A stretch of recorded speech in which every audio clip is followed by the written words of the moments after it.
Welcome to St James's Park, where England play their first ever game here in Newcastle. The Lionesses will be roared on by 47,000 fans, and the European champions will be hoping that this crowd will get right behind them as they take on group leaders France in a key Euro 2025 qualifier. The Lionesses open their account for Euro 2025 and they are facing quite the challenge in Sweden. The first goal on the road to the Euros, and it's Alessio Russo.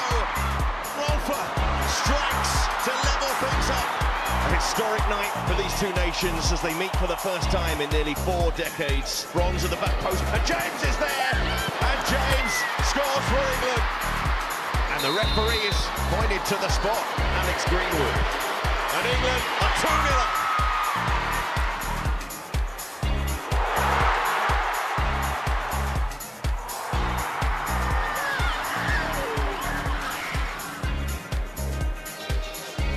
England opened their campaign with a draw against Sweden, so Sarina Wiegman will want to avoid dropping many more points as the European champions look to qualify for next year's tournament in Switzerland. The Lionesses have been boosted by the return of Millie Bright from a knee injury. She partners captain Leah Williamson at the heart of England's defence.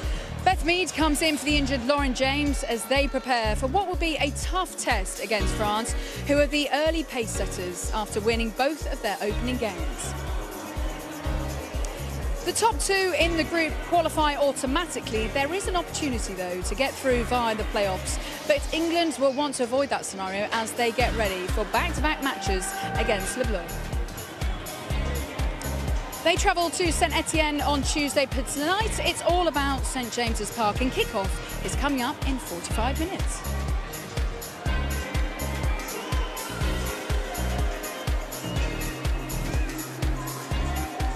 And we are delighted to be joined on Tyneside by former Lionesses Enya Luko and Siobhan Chainman. I mean, this is quite the atmosphere, and they've even brought blue skies for us here in Newcastle for the very first game that England play.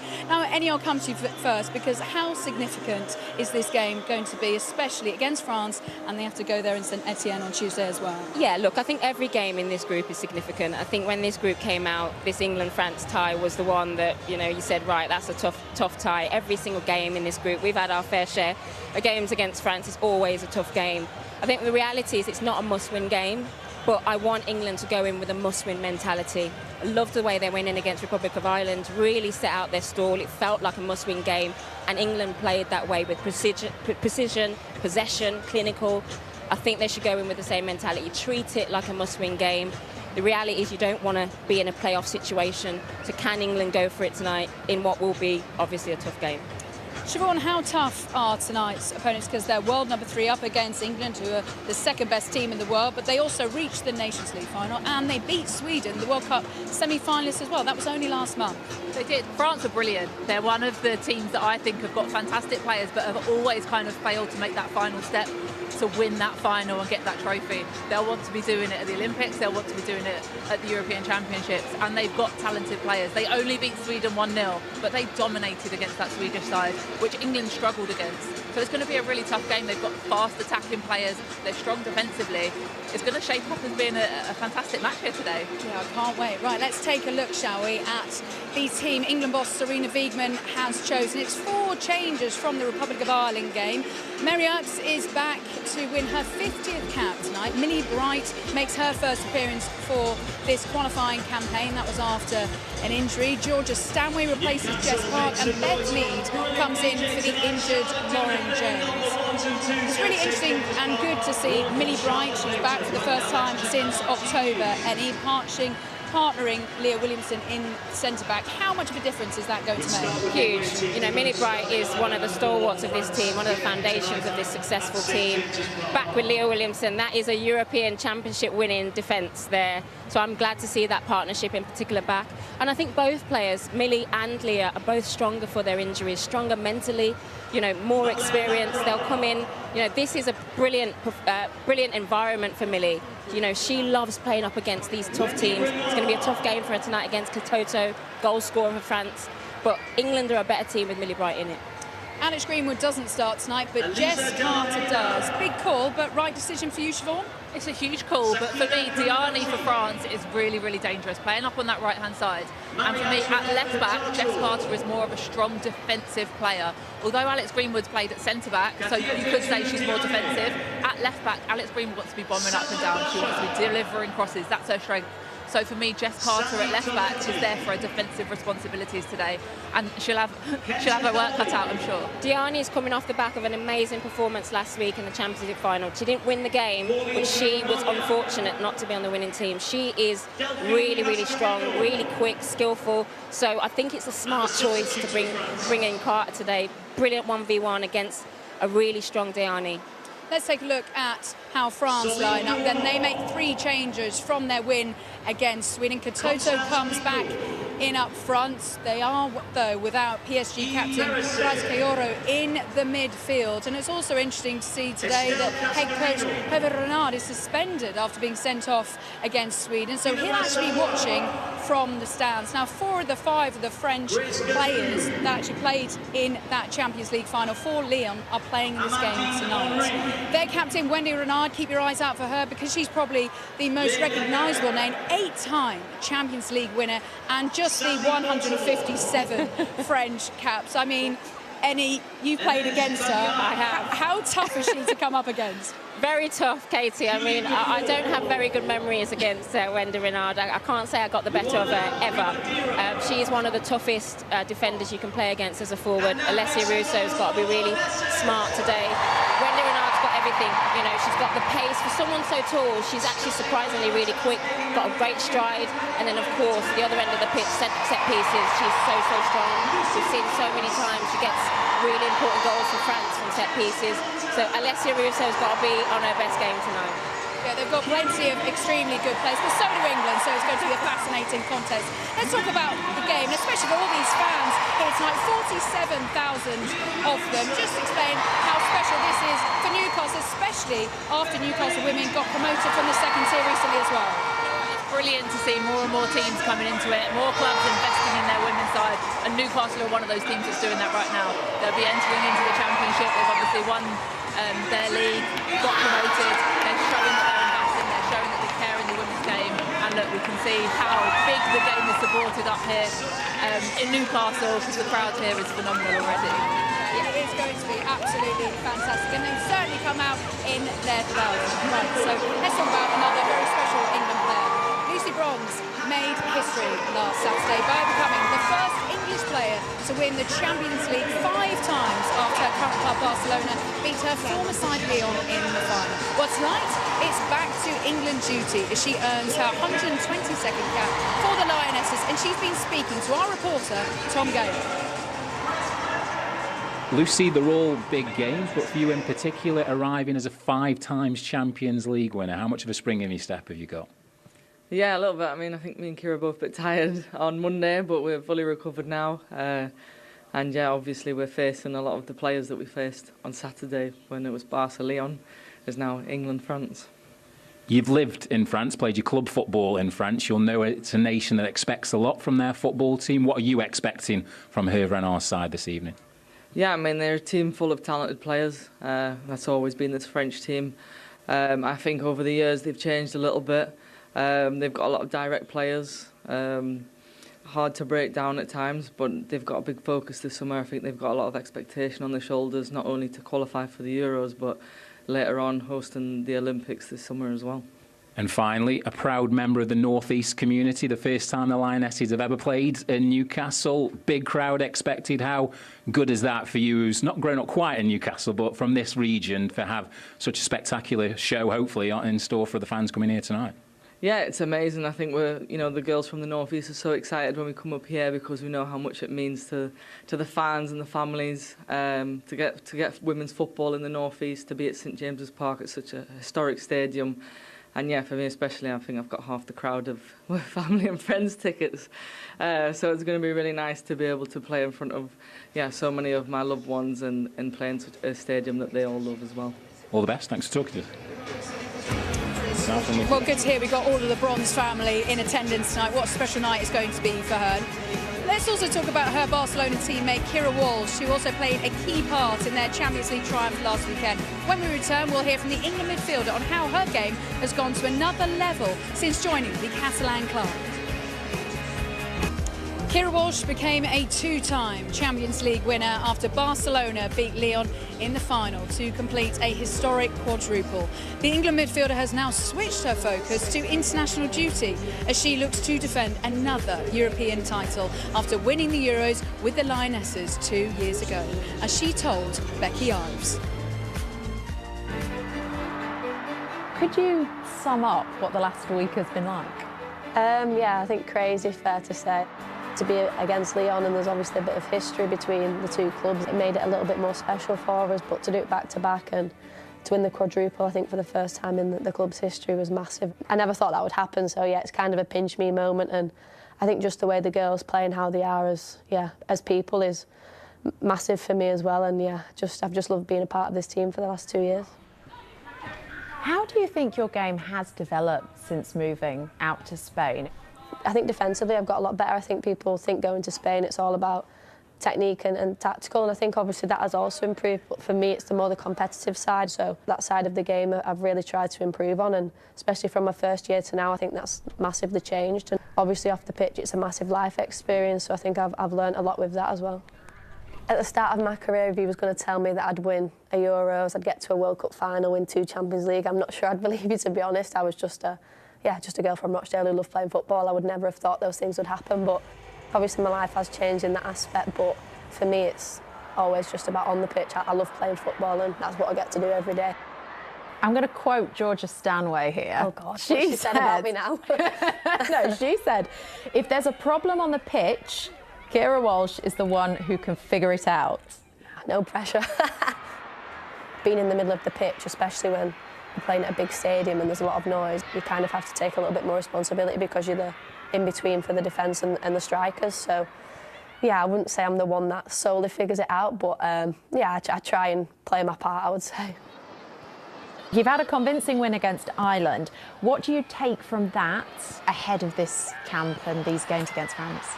The difference in the Ireland to Sweden game was, I think, the confidence we had when we were moving the ball. I think there was a lot more fluidity. People were changing positions. We played a lot faster. We played to our tempo. I think against Sweden we kind of let them dictate how fast we played the game, and when we went to Ireland we really just took that on ourselves and really tried to speed the game up. You know, France are a different opposition again. They've got some world-class players, and obviously, you know, defensively it's going to be a different game with their forwards because they're all so fast, so I think we need to be aware of that. But just taking our confidence, knowing that we can create chances against the best teams in the world, and really just focus on what we can do in our tempo, and yeah, not be afraid to try new things. And I think that's what Serena spoke about in training this week, is just trying to create chances and take those chances.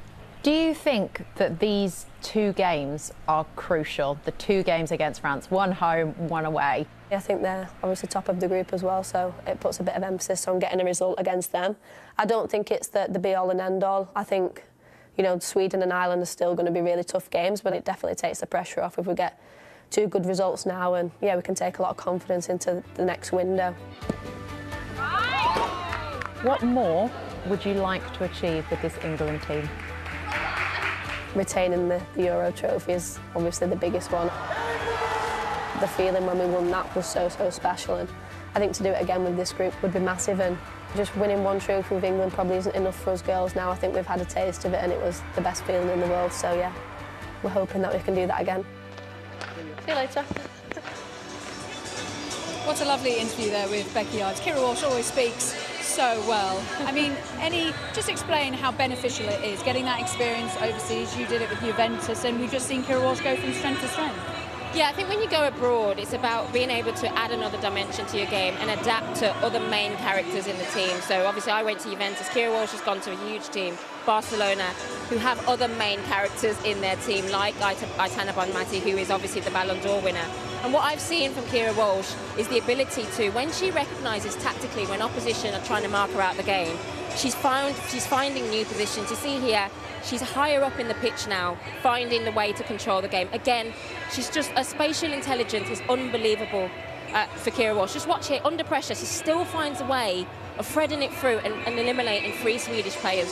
She's so smart, but this, I think, is as a result of her playing with other strong players in midfield at Barcelona. So you're seeing her popping up in different situations in midfield. I love this clip here. Look, just one-touch play. Again, Kira Walsh sets those tempos in midfield. There's one-touch passing, that precision that you see from England at their best.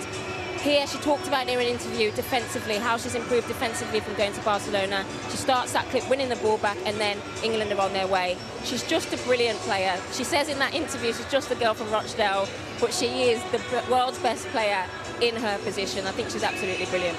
Siobhan, what have you seen from her game? What's been the real improvement? I think for me it's the variety, that she has the confidence in herself to deliver now. It's not 1 and 2 touch all the time, it's not breaking up starting play. She can hold on to it if she wants to. She'll drive forward, like Henny said, she's getting higher up the pitch. She's got more confidence in herself to do more with it, and that comes from playing with the best players in the world. And as Henny said, she is one of those best players in the world, so having the confidence to do that week in, week out has brought her game on no end, and she's an unbelievable player and dictates this tempo for this England side. Let's talk about the French threats, because there are plenty of them. One player in particular that I want to talk about is the Lyon forward Diani. What does she bring, and how is she going to hurt England tonight?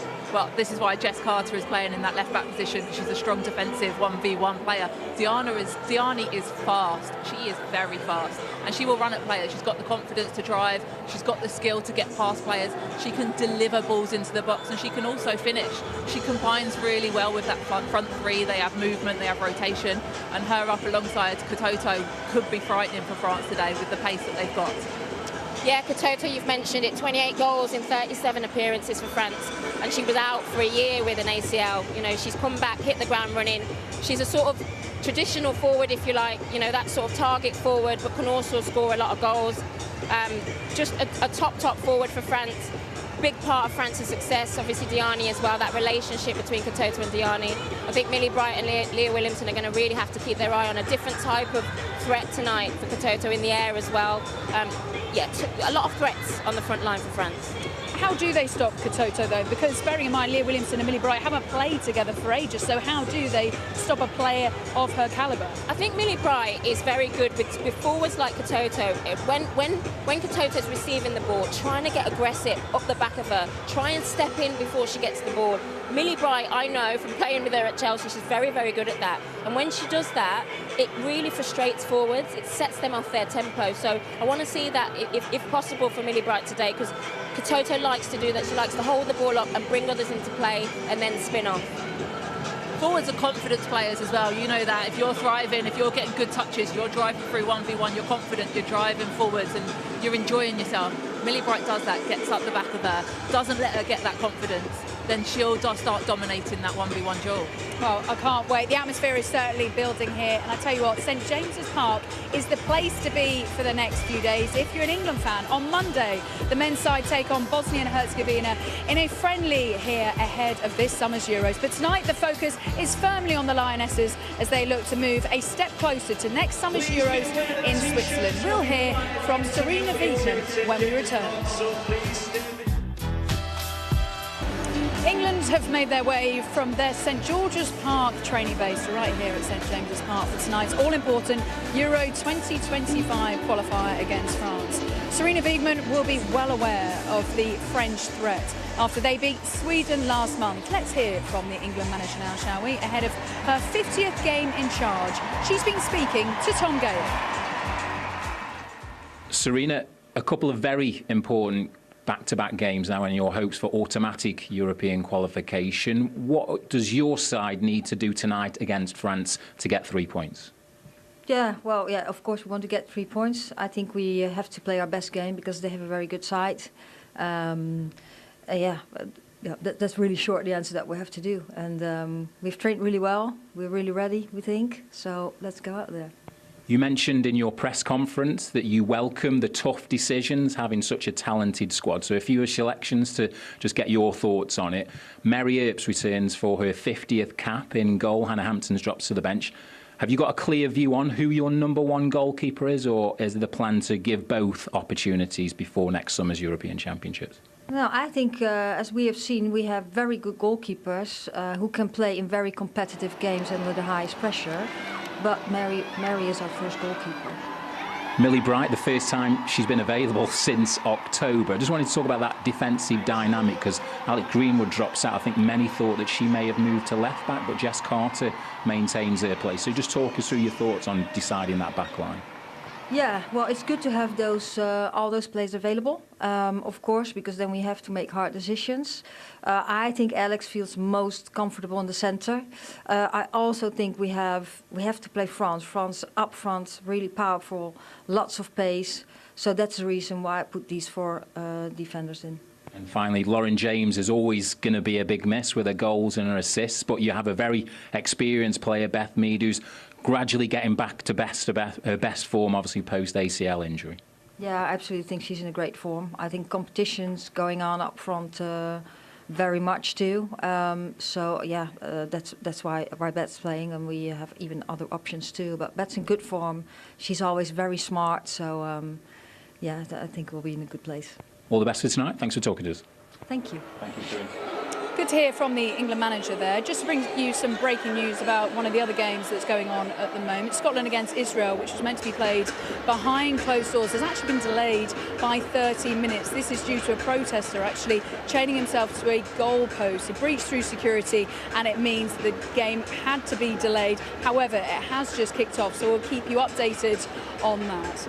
Right, let's just return to what Sarina Wiegman was talking there, because she's made a couple of changes tonight. Millie Bright coming back into the side. Millie Bright actually saying that the new faces have actually taken England to another level, but Sarina once again going with the tried and tested and going with the experience tonight. Yeah, I think. Look, this is a successful team. I think Sarina Wiegman, in many ways, sometimes she can't win. You know, if she sticks with a successful team that is there to get a result, you know, in a game we've talked about is very testing, or she changes it, you know, she can't win sometimes. I think it's an important change she's made with Carter. We talked about the strength of Diani on that right-hand side for France. Mead coming in, you know, she's got goals. Lauren James is obviously injured. Mead has got goals. She, you know, it's almost like a like for like. You know, Lauren James scored in the last game. Beth Mead can equally be dangerous. So I'm always comfortable with whatever team Sarina Wiegman picks. Siobhan, let's talk about the French manager. Hervé Renard is actually suspended, so he's going to be watching the game from the stands. How much of a difference does it make when you look to the technical area and you don't have the main person there? Do you know what? I think it changes. There's a real split on this. I think some players will thrive on it because some players don't like that noise. They want to focus on their game, they want to just get on with it. Some players will look to him for that information, that advice. So it'll be really interesting to see if they do have breaks in play, how those French players react to it. Do they still come to the side? Do they come together? Do they look to their players for leadership? Who's going to step up on that French pitch, on the pitch for the French side, to say, I'm going to take control of this situation, and if things are running away from us, I'm going to kind of take that place of the manager. Yeah, he's a character, isn't he? We know that. We know that from the World Cup when he was managing Qatar. His rousing speech at half-time, Saudi Arabia was managing in Qatar World Cup. The rousing speech he gave, saying, you know, so what if it's Messi? Come on. So I think he would have brought that winning mentality to France, because at the end of the day, this French team, they've got a lot of talent, but still have not won a major title. So they need that winning mentality going forward. I think he's brought that. He is going to be a miss on the touchline, but we'll see who steps up in terms of leadership on the French team. Let's return to England and about a player that you know so well, and also an excuse to show this goal again. Ella Toone, that wonder goal she scored in the FA Cup final. She gets the start tonight. She's in such fine form, so maybe no surprises that Sarina Wiegman has chosen her. Yeah, no surprise at all. It's a phenomenal goal coming at the perfect time. And Ella Toone scores big goals in big moments, whether it's for Manchester United, whether it's for England. You know that she will deliver, and she has delivered for Sarina Wiegman. And that's why she's given her trust, she's given her a starting opportunity, and she said, go out there and show me what you can do. She's been confident this season. She won Player of the Season, she won Players Player of the Season, joint with Maya Letizia for Manchester United. So she's on form, she's enjoying her football, and she scores goals. And let's see if she can do it once again. I know all these fans will absolutely love that.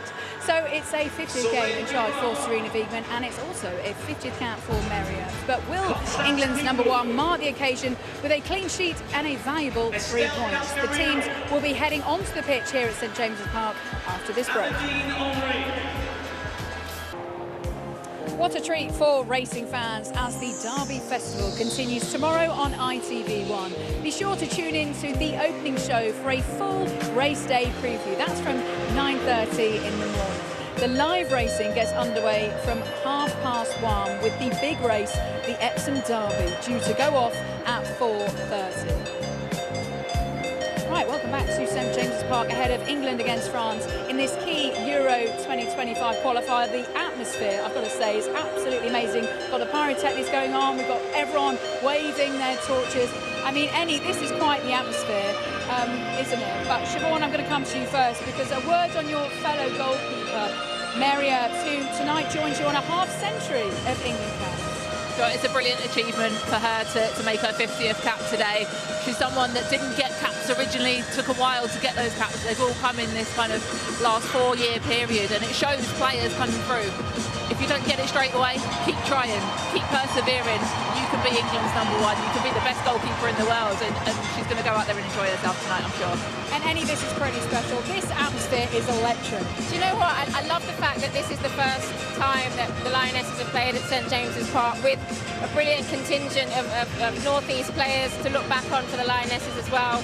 You know, I've got to give a shout out to people like Amanda Staveley at Newcastle, who's the owner, who would have been a big part of putting, you know, the England games on here. So this is brilliant, brilliant stadium, you know, classic English stadium, and I hope it's going to give the fans something they want by England win today.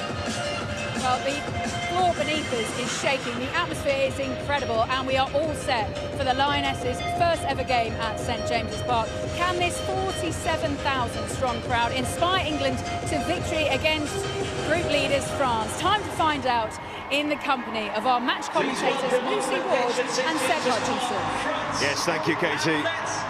Second in the world, the third at St James's Park. The half-century is up for England under Sarina Wiegman, but this is the first time facing France during her tenure. It's been too long to complete the set of facing the world's best.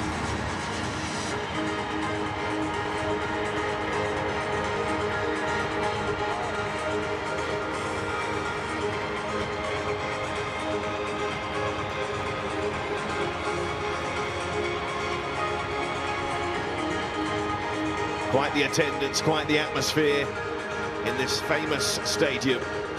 The North East loves its football. They're about to be treated to quite the contest. The anthems first up. For the national anthems, starting with France.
England, France, St James's Park.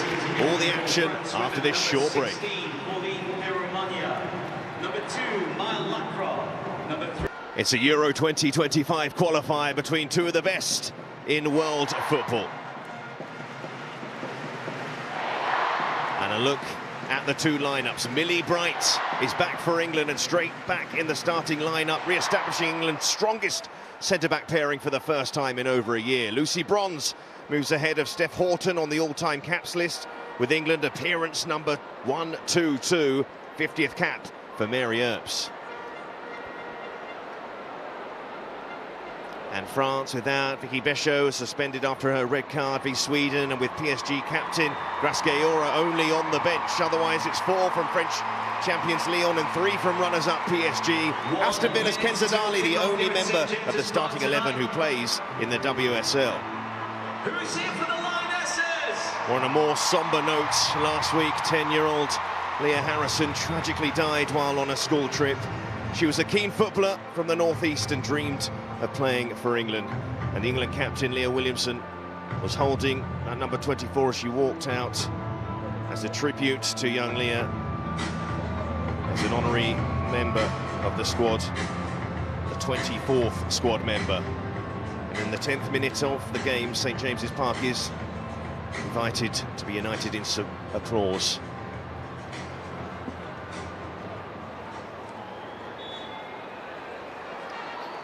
Both sets of players take the knee. So plenty of applause in this stadium. The stand continues.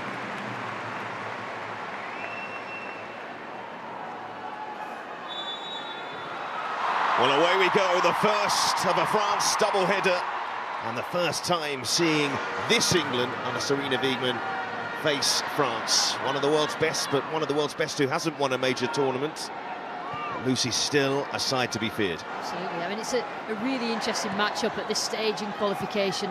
France are formidable opponents. You know, you sort of look at them and the way that they play. And England could already have a problem with Cascarino picking that ball up. Well, we've been already saying quite a test that England have to face at the back. And a problem here already in the first 30 seconds for Mary Earps, who's going to need to be looked at here.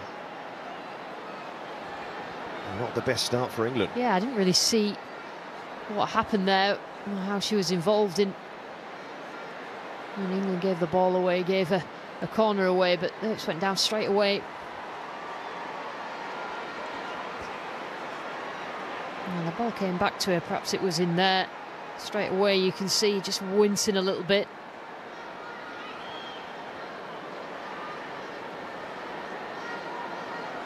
You saw the grimace, and Cascarino had the chance there to take advantage. But for Mary Earps, who was on the bench in Ireland with Hannah Hampton preferred on that particular match, although Sarina Wiegman making it clear who her number one is going forward.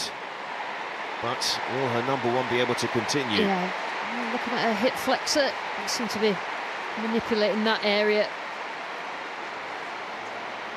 It's not ideal start for many reasons. Earps going down, England giving away a little bit of a sloppy corner. Her 50th cap as well, contract expires at Manchester United this summer. Was linked to a move to Arsenal last summer. They are the two goalkeeping options.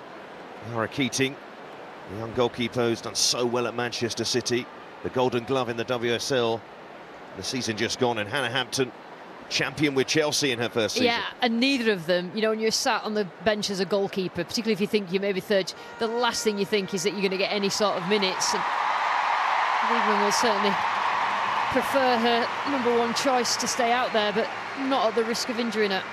Well, the crowd with a huge cheer when Mary Earps got to her feet, but not in the clear yet. Of course, it's that position on the pitch.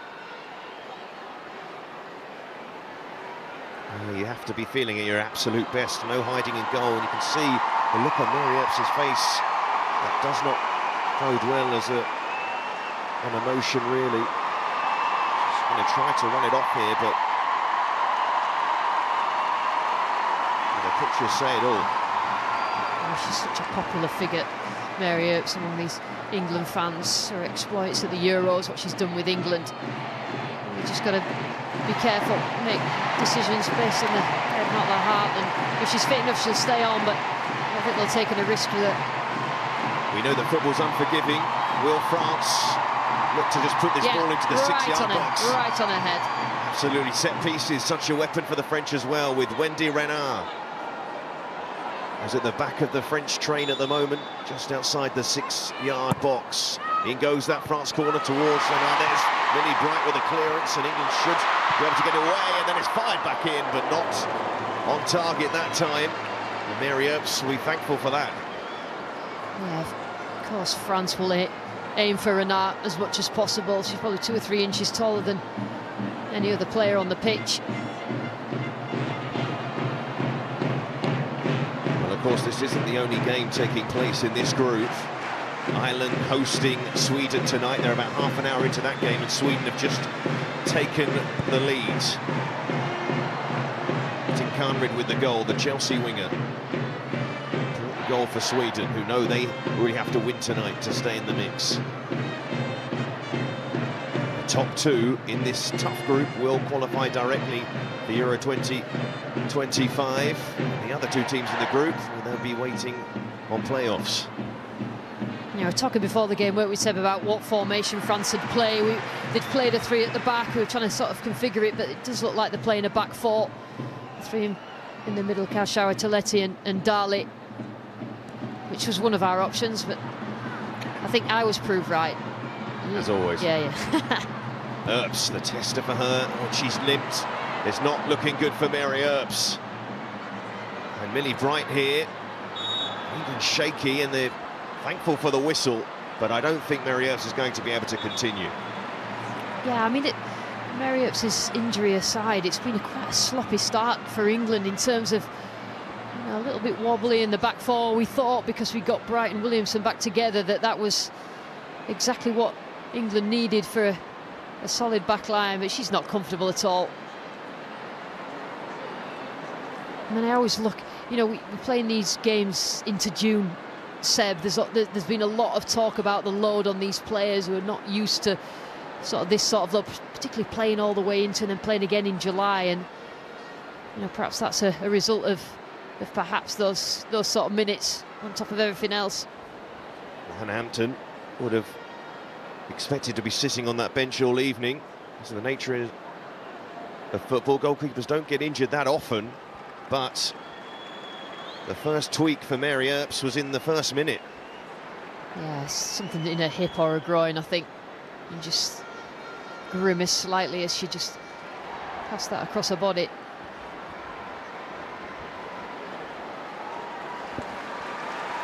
Well, what we do know about Mary Earps, she loves playing for England.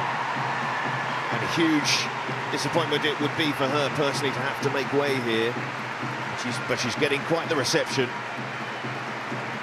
home crowd, one of the most popular players of this Lionesses setup. Yeah, it's been a great atmosphere leading up to kick-off.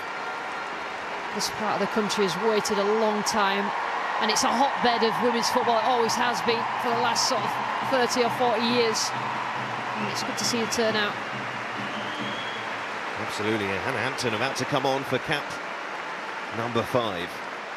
And one player's misfortune is always substitution for another's coming off, number 1. fortune. Yeah, I mean, just prepare for the unexpected. Like I say, goalkeepers really don't expect to come on, I don't think, particularly so early on in the game. So it's about Hampton focusing and concentrating, which I'm sure, you know, she's had a good season this season. I'm sure that she'll be ready when she gets her gloves on. Yes, there were some people questioning her moving to Chelsea actually last summer because the competition for places, they had already had some top goalkeepers at the club, but she's pulled through to start towards the back end of the season. Credit to Hannah Hampton, a fearless goalkeeper. But not ideal for England to have to make a change so early. Now Hemp chasing after this and gets there before De Almeida. First chance for England to attack in this match. Only 8 minutes in. Carter. De Almeida is often found more at centre half. Yeah, it's the first positive thing we've seen from England, and we know that they have the players, particularly in those wide areas of the pace, to beat the French defenders. And Carter pushes it towards Russo. Made her away. Walsh. Carter. To get that ball back. But Diani, who was just so lively and getting back there to had a terrific performance in the Champions League final, but was on the losing side to Barcelona, which England have two representatives tonight in Kira Walsh and Lucy Bronze.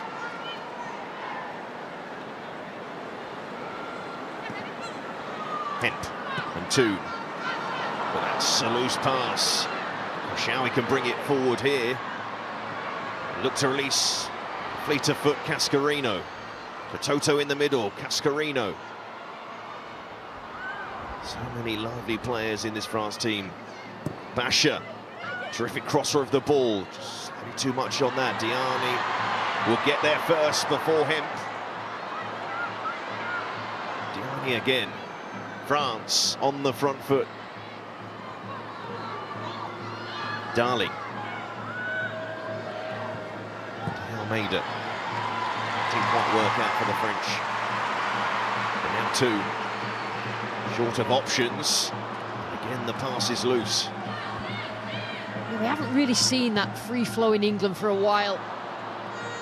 They stuttered a bit after the World Cup. The form after the World Cup has not been the best. And put together a short run of being unbeaten, but it doesn't seem to click like we know that it can click.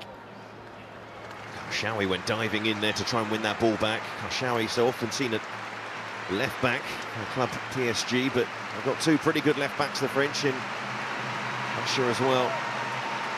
And here, 10 minutes on the clock, and the crowd around this stadium in tribute to 10-year-old Leah Harrison, a schoolgirl who passed away so tragically on a school trip only last week. Played for Darlington FC's youth side and had dreams of playing in the whites of England.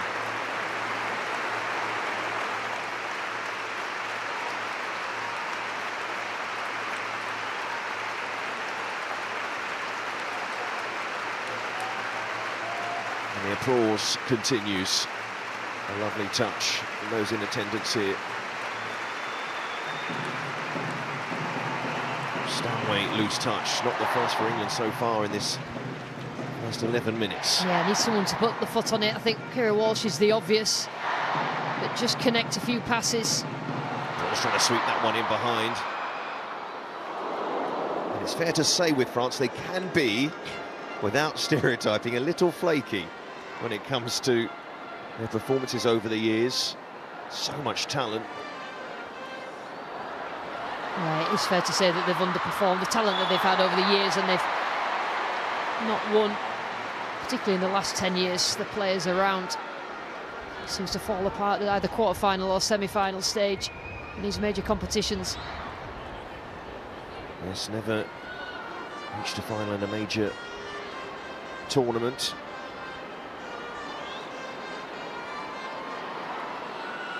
Stand in the quarter-finals on penalties to Australia in the last World Cup. An England free kick, and Hemp and Beth Mead. This free kick. Gibson brighter forward, and Mead swings it in towards Bright. And would be delighted to have Millie Bright back for those set pieces. Now Mead has made a very good run, couldn't quite take it in her stride. Yeah, it's a good ball, isn't it, from Jess Carter. An issue with that left back slot in terms of the balance, having a left footer, but she's certainly one of the best defenders that England have got, Jess Carter, and a little unlucky there. Good opportunity this for Beth Mead to get herself back, scoring back in the starting lineup, and she's probably the most natural goal scorer that England have got in this squad.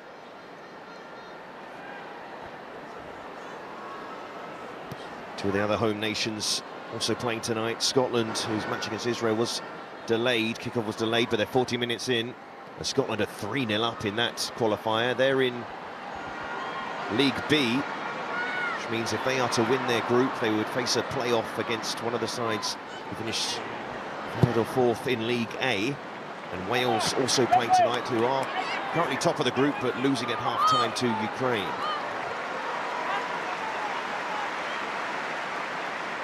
That Scotland match against Israel delayed due to a protester on the pitch.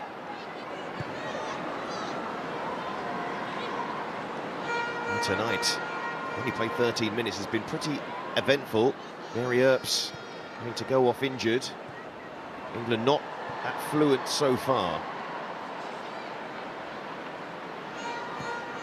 But France full of respect for this England side. Sides ranked number 2 and 3 in the world. Kenza Darley just seems to be following Keira Walsh around when England have got it, and we've seen that a lot. Keira Walsh targeting, it's up to her to get herself free, and she's certainly the skills for that, but it's worked to nullify England quite a lot in recent games. Shawi to Diani, trying to run away from Carter. And now Hemp is asking a lot. Russo putting pressure on Lacroix, who thought might play right back tonight because she has done club and country. But I think long term she'll be more of a centre half. Pellier. Her Renard, I think it's just over a year in the job, first job in women's football, and he's done really well in terms of introducing new faces. Russo driving away from Lacroix, waiting for support. It break to Walsh, not quite. Darley. Technically excellent player for France, but dispossessed by England. Mead picks it up. And her shirt tucked. Quick look over her shoulders where the referee was. Yeah, neither team have really got into any sort of rhythm of being a bit loose in possession. Darley was caught earlier and just getting a little bit frustrated with Beth Mead. Yeah, we're now sort of introducing back players that had fallen out with the previous coach, and a bit of calm. And made that one run through. Romagna, former Arsenal goalkeeper, who was the #1 when they won the WSL title in 2019. Chelsea have been on the roll since then. Basha.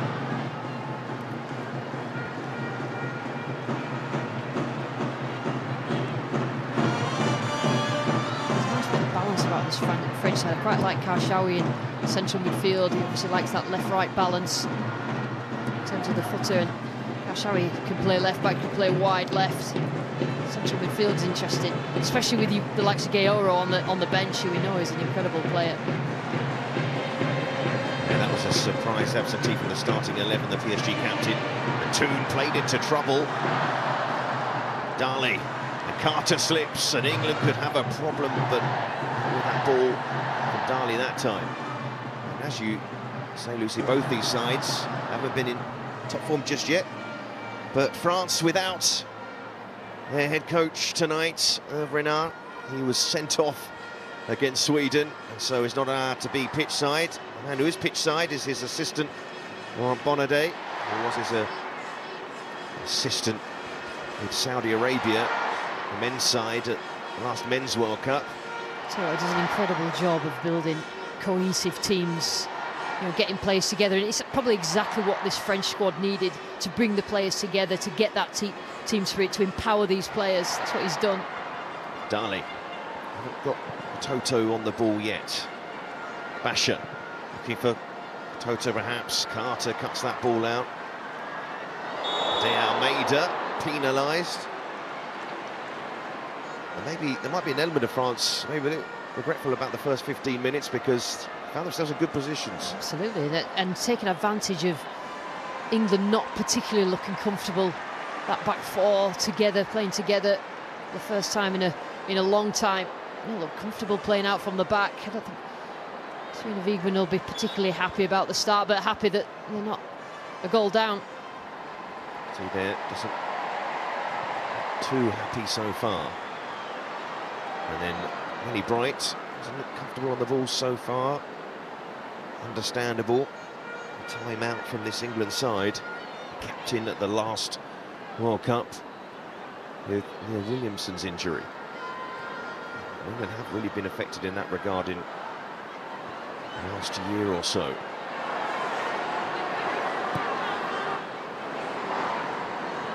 Renard to Basha. She looks for Cascarino, and Lucy Bronze knows how quick I think Cascarino is, but Bronze covered it well. But Bronze again, and Walsh calmly back to Hampton. Not so calm for England at the back. Crowd grateful for that ball going long. I tend to think France are missing opportunities here to take advantage of those little mistakes, the loose balls in possession from England in pretty dangerous areas. Lucy Bronze, former Lyon player. So many of these French players lived in France, of course, during their time there. Yeah, she had a terrific game in the Champions League final. My player of the match in terms of how she defended, how she got forward. Some really important blocks, and she'll need that again tonight. Yeah, Hampton is good at passing out from the back, but she's not taking any chances. She's recognised what's going on at the moment.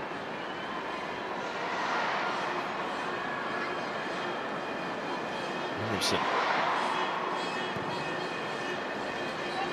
Emily Bright. Bronze, finding it difficult to progress up the pitch. Here's Hampton again. Here Williamson. Opposite to Carter. And Toon, who's appealing for handball. Referee playing advantage.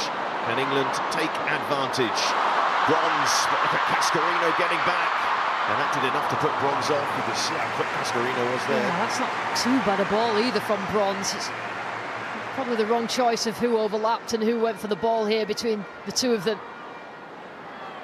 She just did all she could, Lucy Bronze, to get the ball in the middle. No real runners there. It's going to be a very interesting confrontation on that side, Bronze and Cascarino. And France are passing it a lot better than England are at the moment, which is probably why they feel slightly more settled within this game.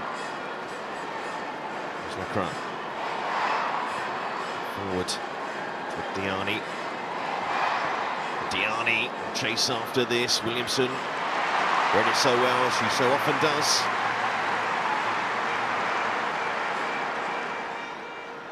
Don't see her conceding fouls that often. But Mary Earp's glum at the moment, understandably so. That's not a happy face.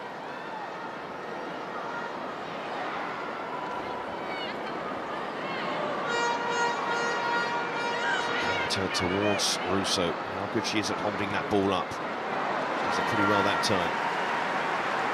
She's obviously, evidently, lining herself up against Lacroix rather than Renard. Yeah, given the choice. She's physically imposing. It's difficult to sort of win those 1v1s and the ball gets played up to you, as it will do. Russo's not really had that much service yet. We're facing that familiar problem besides marking Kira Walsh out of the game. That's what Darley's been tasked to do, but Williamson. Toon trying to turn, might break to Russo.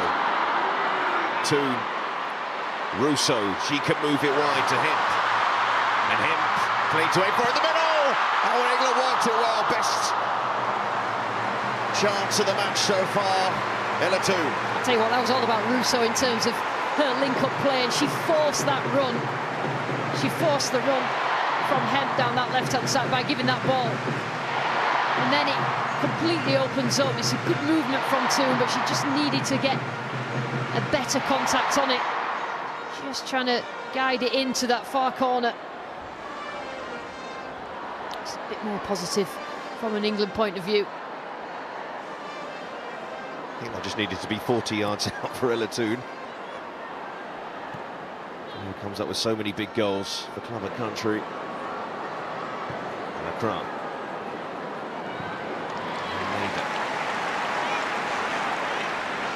Street defender.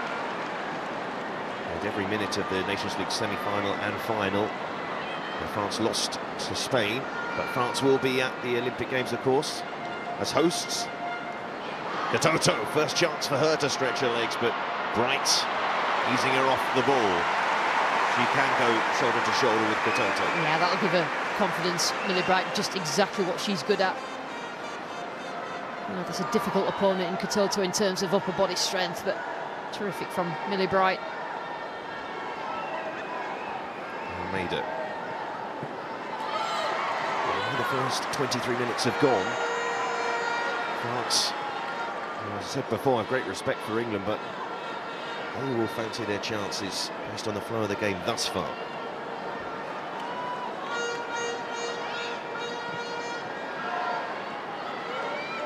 Carter. And we know how settled the England side was in the maybe first 30-odd matches of Sarina Wiegman's time in charge, but because of injury, because of new players coming onto the scene as well, players retiring as well, it's not been so settled. Yeah, it's not been a huge overhaul, but I think she's quietly gone about tinkering, bringing new players in. It's what you've got to do. I mean, the age groups are so successful, you know, in this England side, that she will have that quality coming through all the time. It's about looking at them, bringing them in when the time's right. And when this qualification group is like it is, it's very, very difficult to keep introducing new players. So she'd want to get a settled back four, that's for definite. Yeah, funnily enough, when you look at the players out there, it's players involved, well, all European champions.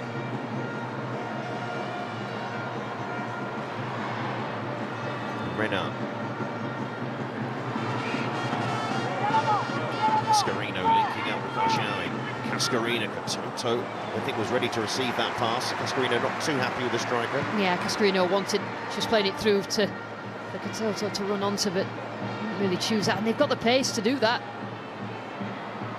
Russo, Renard got there first, but then Bronze trying to help it onto Russo. Renard there again. France at the moment are not feeling a threat in behind. They're not feeling any sort of threat from any pace from England. Everything's in front of them. The only time that England got in behind, they look really dangerous down that left-hand side with Hemp. It does look relatively solid, though, on that side for England.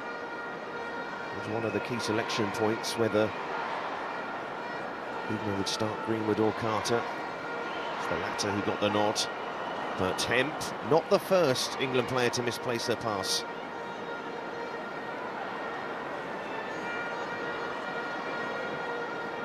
It's a game in which it's not a must-win game for either of these nations, but it's one where these will know they're on the back foot in this group.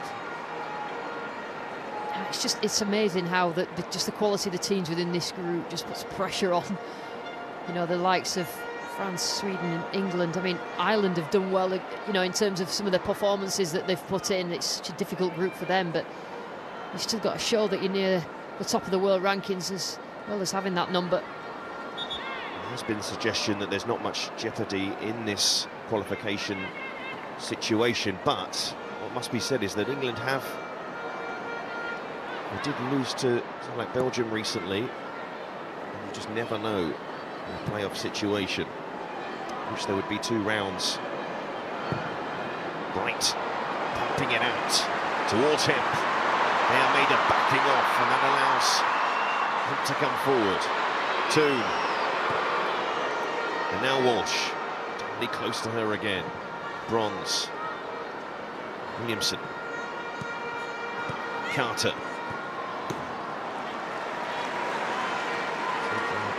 Almeida recognises the pace of Hemp down that side. So a talented defender, though. Carter forward. And towards Russo, returns so well. She has got the beating of Macron. Yeah, she's certainly got the physicality, Russo, when she gets in that position to turn, hold defenders off. Just didn't connect with it right, but it's about getting her in those positions. Yeah, who was in Australia last week. Yeah, see, that's not ideal. Don't get us on that. We've not got enough time. So we're going on a post-season tour down under.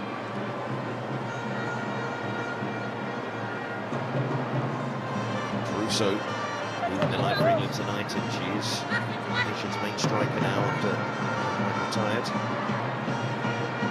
Yeah, disappointed to see Rachel Daly retire. I mean, I completely understand. You know, she's a goal scorer, but she didn't really play. But it just doesn't give that much depth. If something, you know, if Russo's not in form or she's injured, it's, you know, where do England look next? Bronze. How great a servant Rachel Daly was for England. I think any other national team, she'd probably be the main striker for a lot of years, Rachel Daly. He trying to push her way through. It's England's first tournament under Serena Wiegmann, major tournament. It was Beth Mead, the major goal scorer. That's loose from France. And Hemp. It's in there. Gets Macron. Might be a problem there for the France defender. Now space for Toon. And Toon onto Hemp. Russo's in the middle. Hemp putting it back. Chance for England. Stanway going for it. And there is Mead.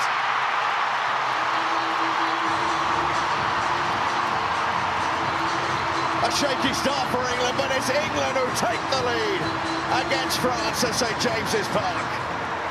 And it's Beth Mead back in a starting lineup for England after her injury issues, but reminding everyone what a great goal scorer she is. Tell you what, I'm really chuffed for Beth Mead, because she is a really natural goal scorer. She goes really calm in front of goal, and everything positive that England have done have come from that left-hand side, and Hemp choosing the right ball.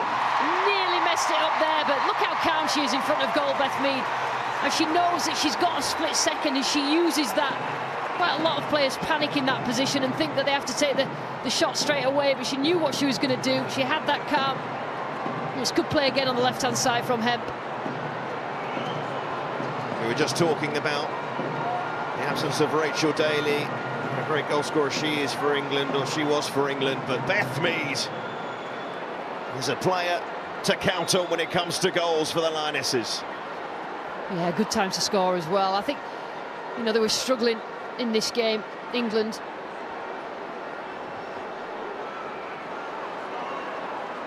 Goal 33 for Beth Mead in an England shirt. She has quite the return, it has to be said, for her country. Only her 56th cap, which is incredible to say as well. Carter.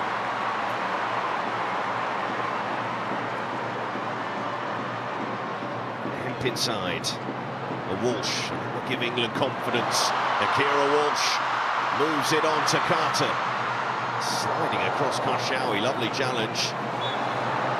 See, all of a sudden then, the passing's crisper, it's quicker, the movement, it just gives confidence. I think since the World Cup, they've probably been in a little bit of a rut, England, in terms of, you know, Alex Green was being the best defender, because in possession she's very, very good, but I understand why Wiegmann wants to get Brighton and Williamson back together. Then we've got an issue with left back, because you want a defender against the pace.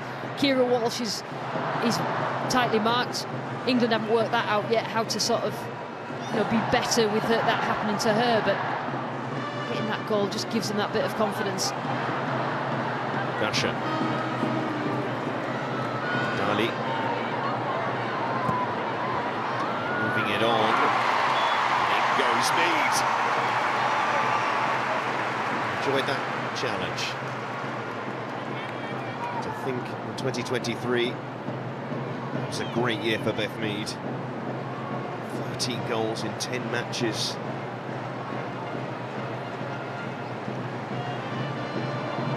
That goes back now. Did that go out of play? The flag is up on the far side, so it will be a France corner.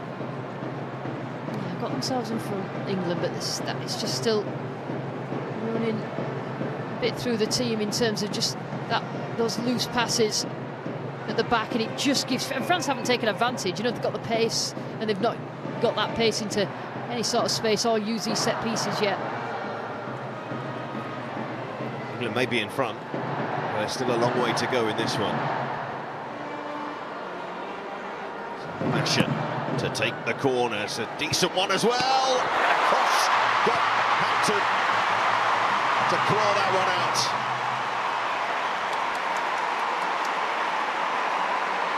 And I think all eyes were on Katoto then, who obviously got a shout from Lacroix. Terrific goalkeeping from Hampton. It's the way that Basha took that corner, you felt it was teed up perfectly for a French player to get a head on it. It was Lacroix who got there in the end. And so did Hampton get there in the end.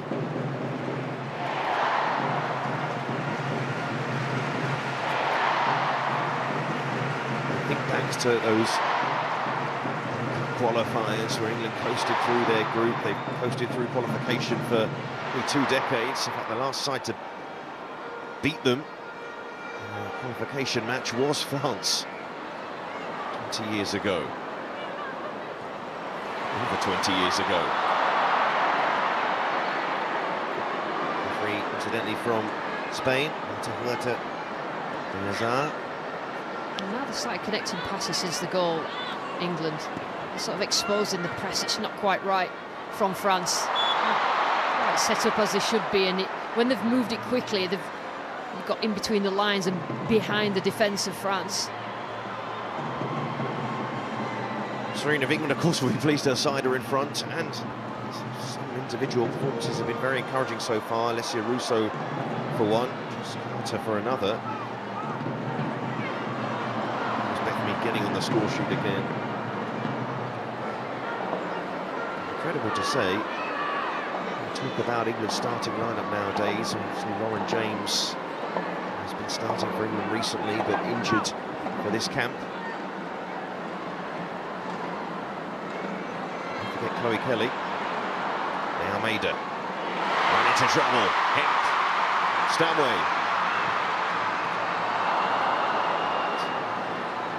Again, it was Basha intercepting that one. France has turned to be a bit sloppy. Yeah, I mean, England just come alive when Kemp gets the ball. Just a positive and front foot and clever. Stanway. Walsh to 2. Carter. Lauren Hemp back onto Carter. Despite the defensive task that she has tonight, just been prepared to get forward.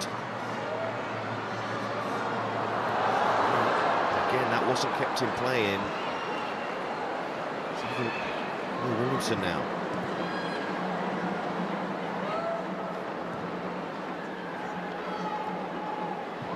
Karshawi. She can't pick out Diani when there's a chance. They've not used that well enough, France. And here's Mead. Bronze onto Walsh. Williamson stepping forward.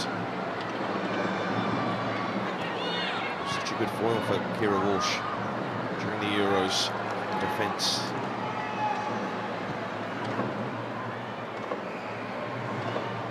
Williamson onto Carter. Where Lucy Bronze is at the moment. Stanway moving wide. Here is Georgia Stanway. Bronze. The possession for England, and as I say that, also not able to hold on to it. Diani with the layoff. Dali. To her 3rd club in England now, being at Aston Villa. Formed a great partnership actually with Rachel Daly at Villa the season before this one. Cascarino. There's Carter. Phil is relishing that challenge tonight. Oh, she sent Diani to the other side. Carter. Not got any change out of Carter, so Diani's coming to the left-hand side. I mean, the only thing is you would prefer a natural left footer at left back, but New England aren't really blessed with that, other than Greenwood, who has been absolutely brilliant. Serena obviously looking at the pace of France. I wonder if Niamh Charles was able to take part in this squad, if she would have maybe been involved tonight. There's another option. De Almeida's header. Toon has had some nice touches so far. Stanway onto Bronze. And Bronze has that ball forward, and this is where England can be caught out. Diani. Shawi has to use the ball well this time. Has a second chance. Lucky break there for France. Cascarino. Toto stretching for it. That was a chance for the forward. Yeah, I mean, you know, France have got that much pace in the central areas and in wide areas, have not done enough. And they were lucky there that the ball landed back at their feet, but that's a great ball in and probably should have done better. Katoto, it's a terrific ball because you've gone with her head. It would have caused a problem for Hampton. Well, Beth Smead's record for England, but Katoto, 28 goals in 37 caps before tonight. And set up Renard's winner against Sweden.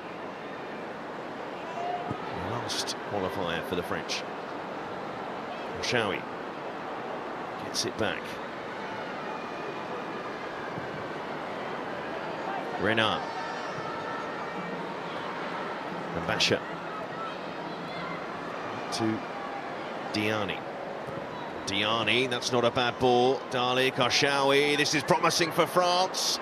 And Carter, they have done well letting that run out of play if possible. And I think it did go out at the end. It will be a corner. Tell you what, I quite like Karshawi as an 8, you know, with that left foot making runs beyond, doesn't half make a difference, so difficult to, you've got to track back. It caused a problem for Carter. And they're still not comfortable. Renard will be... He looks comfortable. He always looks comfortable.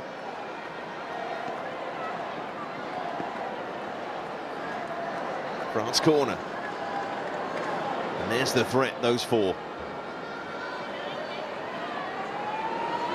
Dali, good set piece taker. De Almeida! Oh, it's a lovely goal! What a finish that was from the defender. And France equalise in some style. Renard delighted. But De Almeida had a swing of that, and what a swing. Do you know what, as the ball was coming over then, I'm thinking, oh, it's just too far behind. You know, they were all running in, you know, the group of players around the penalty spot. And then somehow, what a finish that is. I mean, if that comes from a forward, you know, we've been talking about it for days, from a defender. What a terrific finish. She's reaching. De Almeida's got a little touch from Renard. Absolutely no chance, Hampton. What a great set piece. It looked like it just made a run beyond, but when she adjusts the body shape, De Almeida, it's a terrific finish. Absolutely fantastic goal. The France defender, the PSG defender, playing it right back tonight. Her 4th goal for France, but that is certainly her best goal for France.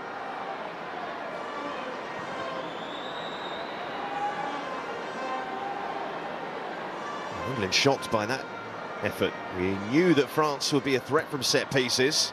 Maybe not like that. Yeah, they've not really shown enough when they had the opportunity, the set pieces early on in the first half, but oh, fair play. Toon. And Hip. So good at this, but Dali, what a challenge that was.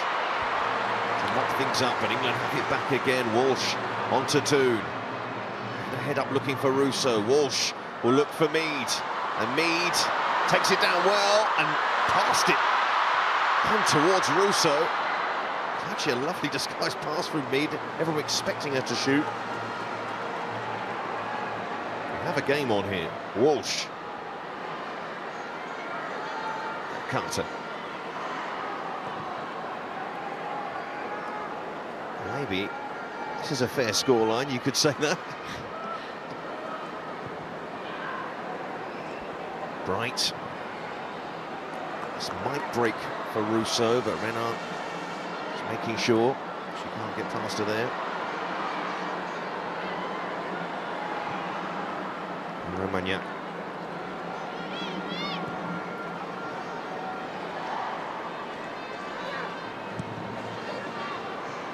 Both for these two sides, 4 attempts, 2 shots on target each. 1 2 more of the ball so far. Stanway, more than decent turn. Couldn't release the pass there, Almeida on the cover. It's good play, Stanway, but Hemp's the one, isn't it? down that left-hand side. When she gets the ball, you can tell the crowd react. She's been the source from the goal, the cross in. Still thinking about that Almeida goal. We're sort of swayed by who scores the goals, aren't we? You know, the forward players score that, and it's magnificent. The defender does it, and it's somehow a fluke, but that was absolutely magnificent. It's certainly the case. There would have been some saying, did the defender mean that? Just because she's a defender. It looked like she certainly meant that. She certainly did. Great technique.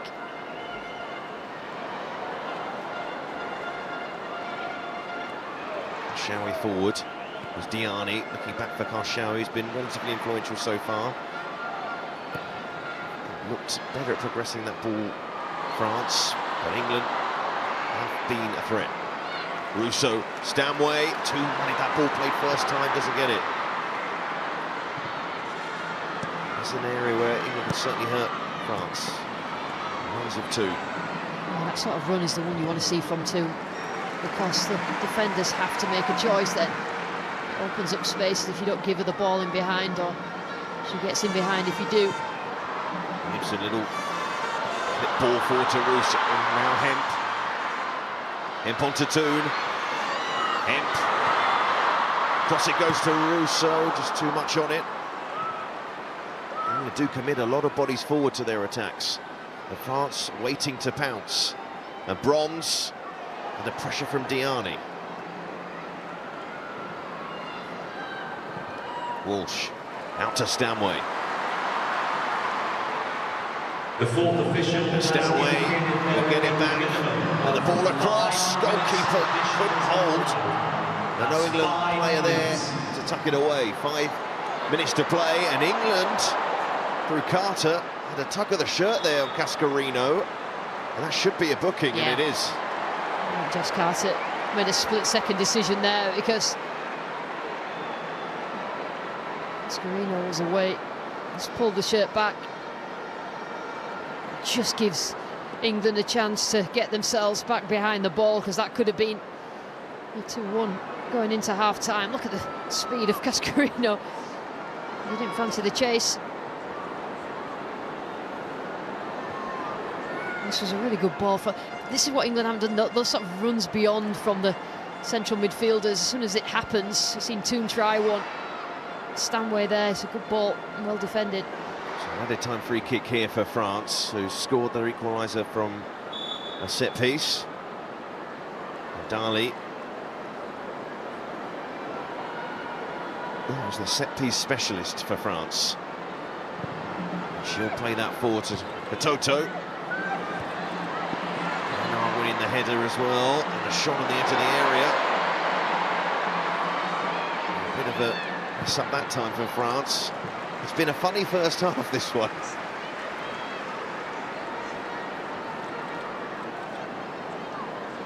Yeah, it's been sloppy at times from both teams, particularly England at the start of the first half.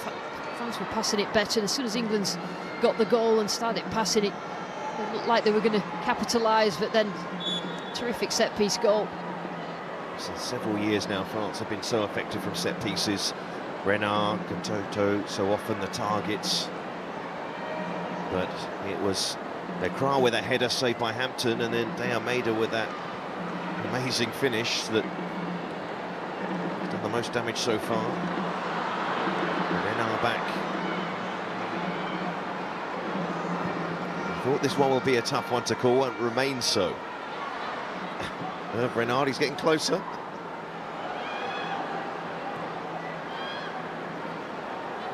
There's some steps in this place, it does need to set off now.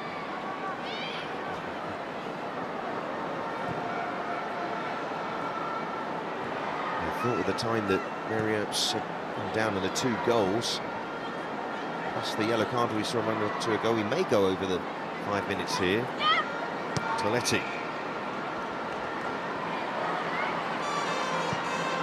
So we talk about Dali marking Kira Walsh when England have the ball, but that does give an opportunity for the likes of Toon and Stanway to have their own one-on-one battles and win them by getting in behind. Yeah, and just recognise when to do that.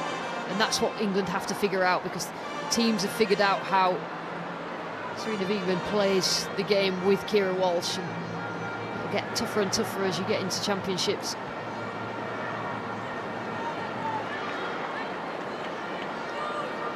We also have an equaliser. Andy Barton from the spot.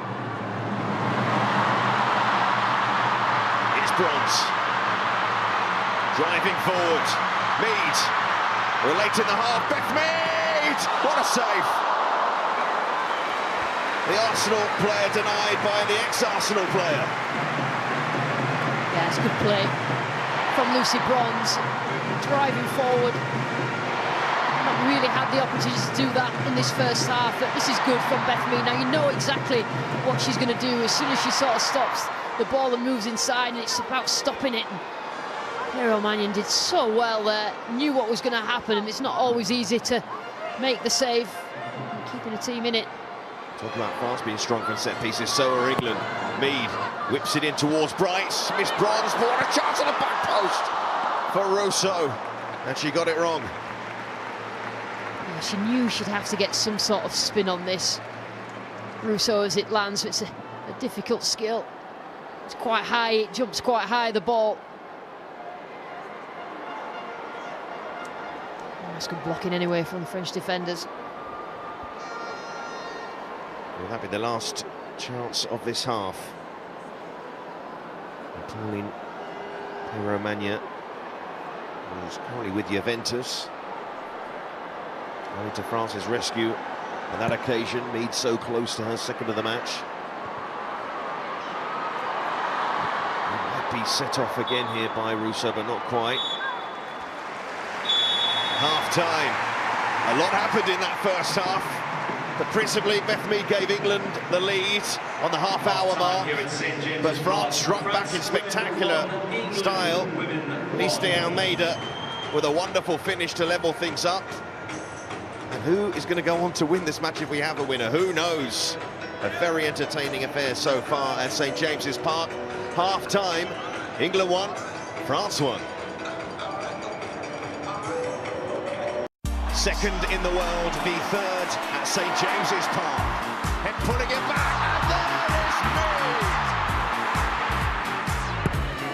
Mead. City's taken down, Almeida. Oh, it's a lovely goal. Right, welcome back to St James's Park. It's been a fantastic first half so far, and I'm joined back alongside by two of England's finest, Eni Aluko and Siobhan Chamberlain. Let's get straight into it, shall we, Eni? Ella Toone came so close before Beth Mead put England ahead. Yes, and it started from England's left-hand side. Everything good in the first half came from England's left-hand side, particularly Leah Williamson punching it into that midfield, eliminated French players. Ella Toone getting into that pocket. You see here, she gets into that pocket. This is a great initial ball from Alessia Russo into Lauren Hemp. And then just watch the pullback from Lauren Hemp, which was a pattern for England. It's just really clever pullback. Ella Toone doesn't quite get the contact, but it's the right idea from Ella Toone. Again, Leah Williamson here, brilliant pass. Look how many French players she eliminates. Again, Ella Toone getting into that pocket of space. And again, you see here, clever ball from Lauren Hemp. Brilliant run from Alessia Russo, which takes Wendy Wenard out. And I love the calm finish here. She gives it the eyes, Beth Mead. We talked about it, whether it's Lauren James, whether it's Beth Mead, it doesn't really matter. She's got goals. Great finish. And Siobhan, France then equalised, and not a bad finish from PSG defender De Almeida. Not a bad finish, it was an absolutely outstanding finish. We spoke about the danger that you can get from France from set pieces. We know how dangerous Renard is in the air. This came from a slightly different defender, and it was a world-class finish. It was absolutely brilliant. You see how she takes it. The delivery comes in here, just lofts it over the goalkeeper, has absolutely no chance to make that save. But I think what you notice first is the little push from Renard on Lauren Hemp. It gives De Almeida the opportunity to make that strike. And there's no VAR in play today. If there was, could that be a decision that could be made? Guess we'll never know. Hang it in the Louvre, that one. You can hang it in the Louvre. I'll let you tell her that, shall I? And Beth Mead, well, she's on fire tonight. She nearly made it too, didn't she? She is, and this is what we were saying before the game. She's obviously come in for Lauren James, but this is the level of performance, I think, with whoever plays up front for England that you need. This is where she holds her position, comes in on the left-hand side, great little curler and great save from Peru Manin. But this is what Beth Mead brings to the team, keeps that width and then can cut in either side and create chances for the team, and obviously gets the goal as well. So it's a big 45 coming up, but it was sloppy mistakes from the first half. So Siobhan, where will England be wanting to improve? Across the pitch, they've got to improve their standards. France didn't capitalise on the mistakes and the errors that England made. If they do it again in the second half, France will. They've got to be able to keep hold of the ball, 1 and 2 touch in key moments like this. You can't afford to give the ball away to French players in these kind of positions on the pitch.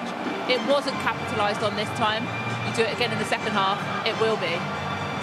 Anything you want to say about sloppy England? They need to improve. We're just seeing this straight pass. You know, France really capitalising on England's mistakes. Yeah, that's a dangerous pass from Hannah Hampton there, right into the gut of France, and they're onto it. You know, Kachauri in particular is playing in a different position in midfield. They're trying to stop Kira Walsh playing. We've seen that plenty of times from top teams against England.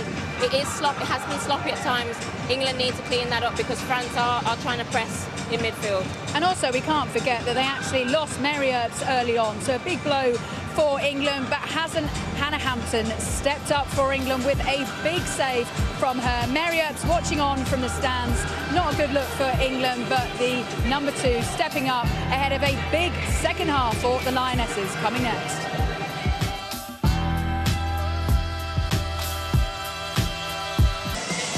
This year's Soccer Aid for UNICEF match is on ITV1 on the 9th of June, and donating to the appeal is simple. To give 30, 20 or £10, text 30, 20 or 10 to 70818. Text costs your donation plus 1 standard rate message. You must be 16 or over and please ask the bill payer's permission. You can also donate online at the website shown on the screen. 100% of your donation will go to UNICEF, and every donation will be doubled up to £4 million thanks to the Children's Investment Fund Foundation. Right, it's 1-1 at the break here in Newcastle. A fantastic atmosphere. As for elsewhere in the group, the Republic of Ireland are taking on Sweden. Sweden are currently 2-0 up with around 20 minutes to go in that one. And a quick reminder for you to join us for England's return fixture against France on Tuesday as the Lionesses travel St Etienne. That's from 7:15 on ITV4. Right, it's time to hand back to our match commentators here at St James's Park. Lucy Ward is joined by Seb Hutchinson. Well, Beth Mead with that goal for England in the first half. De Almeida with a goal for France in that first half. We didn't think there would be much to separate these two sides. Will there be anything to separate them, though, in this second period? No changes from either side.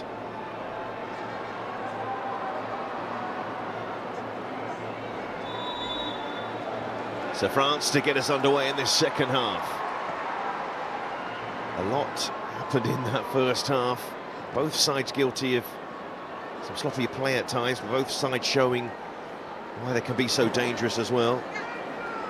Yeah, I think from an England point of view, they need to pass it better. They did at times in that first half, but not enough. And I think France probably need to be better in terms of their press. Maybe move the game on a little bit further up the pitch and try and trap England, but France haven't taken advantage of the space that England leave when they've got possession. Hampton, though, firing straight to a blue shirt with Basher, and Basher, Katoto looking to peel away. Very important defensive work there from Williamson. Almeida, Escarino, all right, and Carter.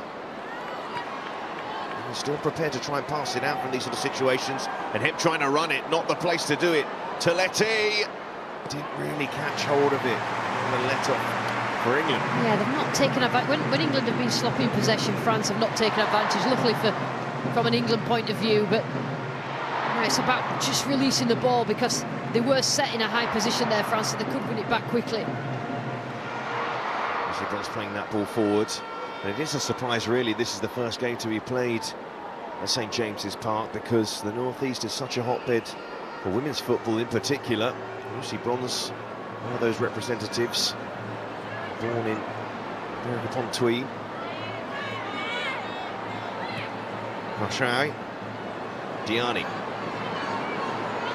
Still on the left. Toto will get to that. Bright was there. Here's Russo.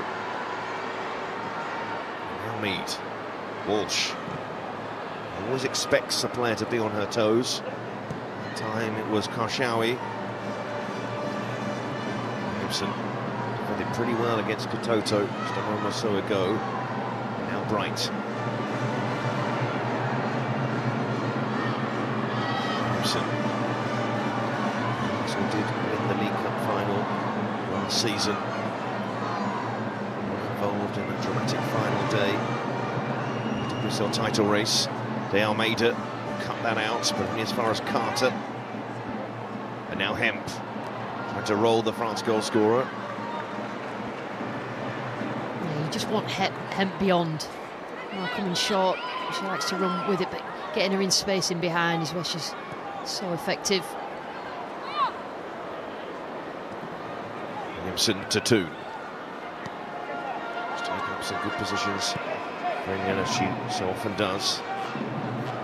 Hampton getting involved. That had been part of England's way of getting around this problem, is to get Hampton more involved. Look at that pass out to Bronze. Terrific ball from the England goalkeeper.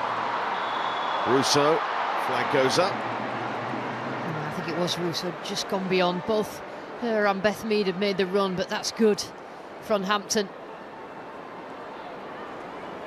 It's really good when you've got a goalkeeper who can just ping the ball there, and then obviously right on the attack. Ooh, it's interesting. And then the assistant just thought she'd seen Beth Mead go beyond. I don't think that was right. Yeah, Almeida trying to play it forward, cut out by Carter. Carter to Toon. Walsh, Hemp. Walsh, and there's Toon. Finding room again. Toon back to Walsh. Not quite though into her path, instead it's Bronze. And Carter.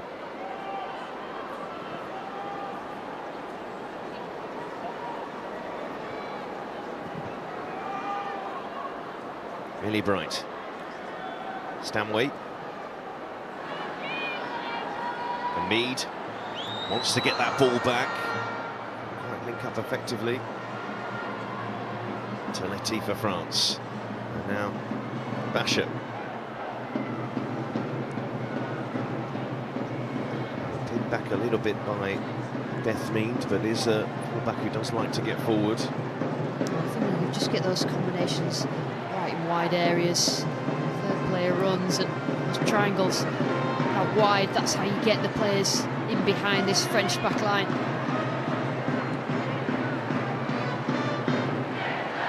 Passes it though straight to Karshawi. Toletti.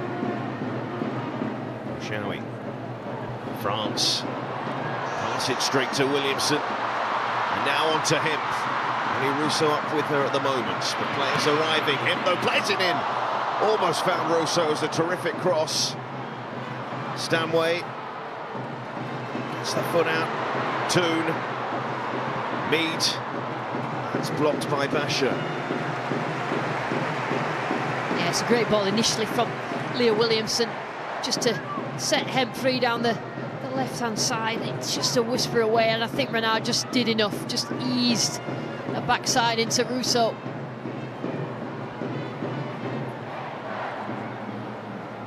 Bronze looking for Mead.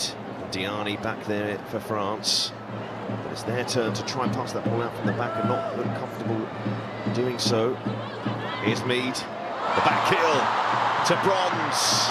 And defence was there in the end. Mead almost unlocking the door. Yeah, Diani did really well. Just follows Lucy Bronze. Improvisation, clever. Little back heel. It just opens up for Lucy Bronze. It just gives Diani enough time to get back and block. Spoke about Lucy Bronze's northeast links, but Beth Mead as well. Born in Whitby, which is technically Yorkshire. Yeah, just about in the northeast. It is compared to where you live, anyway. So, end with a corner. The bronze is in the back post, but England going towards the near post. Williamson was hoping that ball would drop to her again. Cascarino can't keep it in. And that's unlucky for France there. Cascarino was sort of 1v1, but this looked like it was going to end up on Leah Williamson's head. Just taken off it. France struggled to get rid of it, but in the end, I think it was Russo, wasn't it? Just trying to get some sort of head on it, but I think that maybe Williamson had a freer header. Both these sides have similar strengths. You might say they've got pace in forward areas, goal-scoring prowess, a strong centre forward, good from set pieces. 1-1. Yeah, but exactly, and neither want to lose it either. You know, they recognise losing these qualification games, particularly France, they're away from home. And that's why the onus is on England to get the points and the win tonight. Here's Carter, and on to Hemp, who does back herself against De Almeida, but didn't get the ball back from two. Adali, head up, needed a runner. Didn't get one, but links up well with Cascarino that time. Toletti plays for Real Madrid. Yeah, they've had the chance to pass forward, France. They've not always taken it. Dali then, players in front who were quite willing to chase in behind, with England's quite a high line at that point. Toto's not really been in the game that much. The same can't be said of Russo, who's such an active centre forward. There's so many touches of the ball in a match. But yeah, if she's not involved, she gets herself involved. Russo, it's a difference. here's Cascarino turning away from Walsh.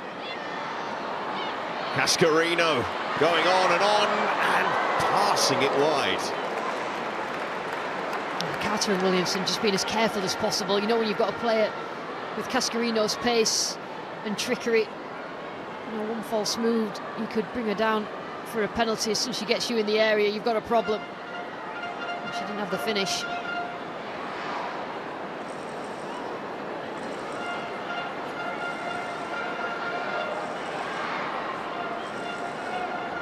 Here's the reaction for the man who can't be pitch side tonight, Renard. Zut alors, I just said then. That's my best French. Translation? Oh dear. I hope. Imagine if I'm swearing in French on national television. Runs to take the throw in for England. Toletti. Diani got there before bronze. Stanway having to cover. Shawi. Toletti. Third pass to Cascarino. Cascarino gets it back again. Toletti. Let's move it wide. Basha. Time for her to cross it in. There's three waiting for the cross, but too much on it in the end. Basha. Man, there's no real flow to either team. You've seen fits and starts, the qualities that both teams have got, but just not enough. Well, the final so went for Wales against Ukraine, 1-1 in the end. So Wales still in the positions in their group to qualify for the playoffs, and again Williamson was passing it straight into the path of Toto. You don't want to do that too often. Williamson again, even though sticking to task. Bright. Bronze. It's part of the game, was not permitting defeat in an approach. It's going to make dividends eventually. Carter.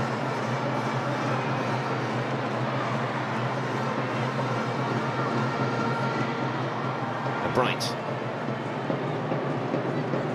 Toon does pick up some excellent positions for England. She finds space, and Almeida unsure at the moment. The ball goes to the other side, to Bronze. Stanway. Hemp's gone more central for England. Walsh.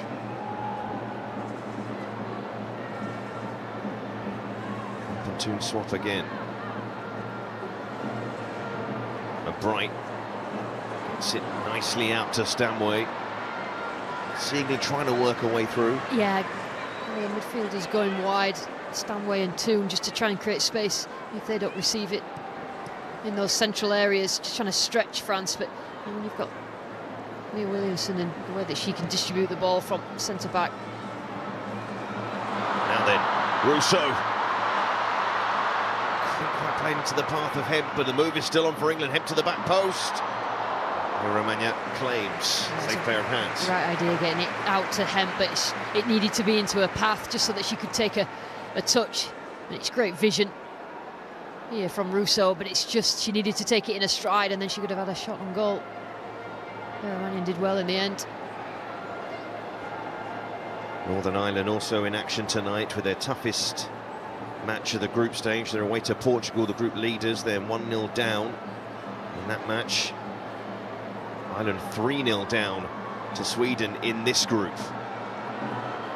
Canaried with her second in that game. Rolford got Sweden's second on the hour mark. But even with Sweden winning that game, these two are still the top two in the group. France currently on 7 points, England on 5 points. Top two qualify for the Euros, and these two nations meet again next week.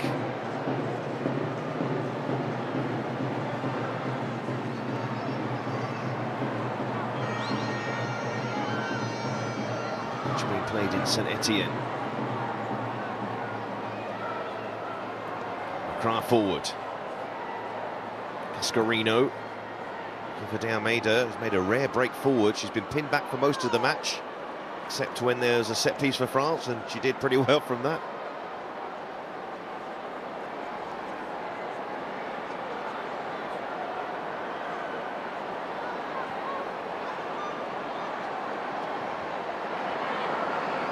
Here's Hampton.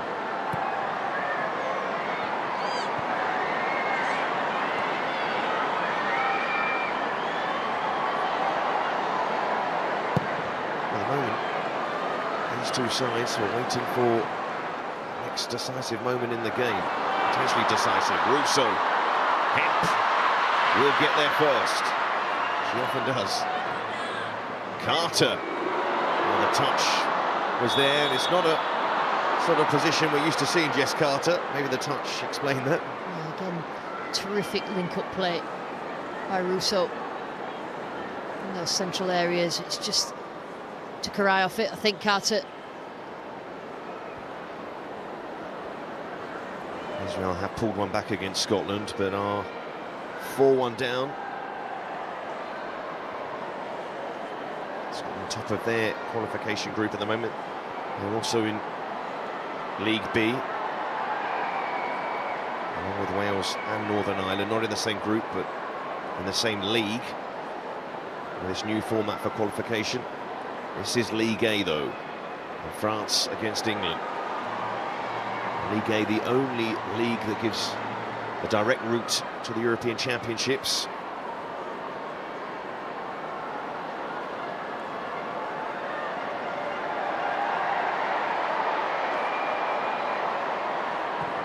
Bright forward, and the foot in.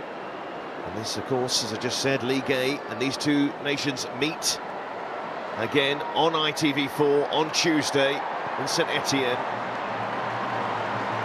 Geoffrey Guichard, home of Switzerland's men's side.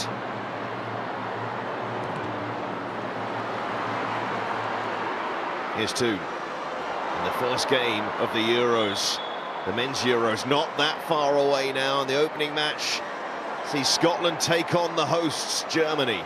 Friday, the 14th of June. It all kicks off.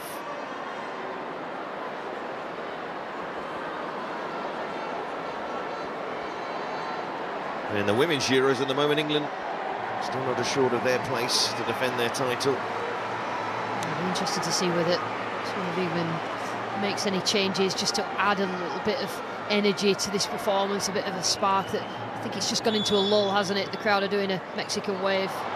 It's a good indication. Shall we actually read that really well? Ends up conceding a corner.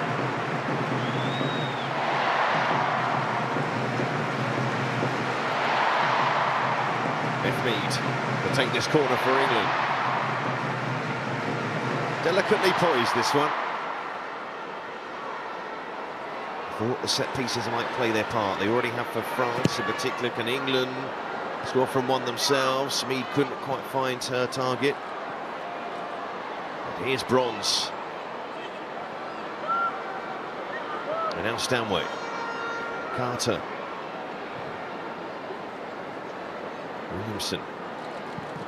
Plays it forward towards Russo. Karshawi, even slightly out of shape at the moment. Katoto. Williamson finds herself on the right side of midfield momentarily. They're trying to reorganise. Yeah, I mean, that's the time where France need to be more direct. You know, that it's not as if they haven't got the pace. They've got Cascarino on the right, they've got Diani left, and you know, 2 or 3 passes that could be right in England's half, but they just haven't done that. Cascarino.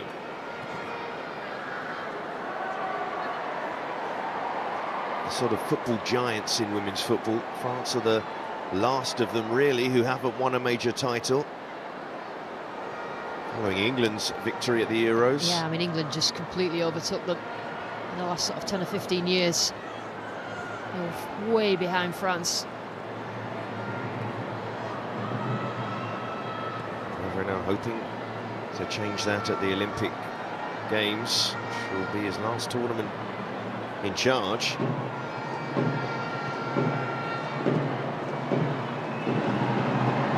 The Olympics, of course, considered a major prize in women's football. Team GB won't be there by virtue of England not getting out of their Nations League group just before Christmas. Yeah, they're all at the moment aspiring to be like Spain. You know, Spain beat France in the Nation League final, and quite convincingly, really, in terms of the technical level of the players and the group as a whole. So both these two teams are chasing Spain. Spain's under-17s winning the Euros as well, so they've got plenty more talent to come. Beating England in that final, incidentally. But at the moment, France slow to build out from the back, and then Karshawi running it out of play. Were playing their part there to put France off. There's Williamson. It's the only way they look to bypass the way through that France midfield.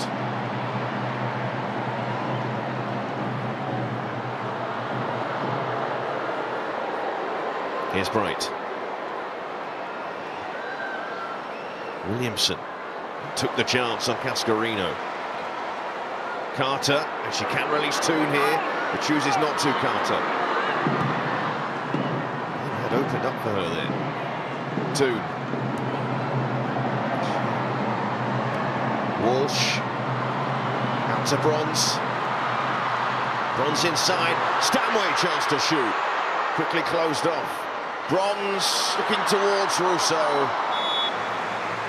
Romagna is there again. Yeah, I really thought that Stanway, because we know what she's like in terms of her ability to shoot first time, quite a long way out. As soon as it landed, she just couldn't get it right out of her feet properly, so she decided to just recycle, keep it going, and just lost the impetus and the opportunity, England. France missing the experience of Les Sommer, a great goal scorer up front, who's injured for this camp. England missing Lauren James. Both sides still have talent on the bench that could change things. Because Sandy Baltimore, who caused England a lot of problems the last time these nations met, which was the last game for England before Serena Wiegman took over. Here's Stanway. And Bronze. Russia gets there first.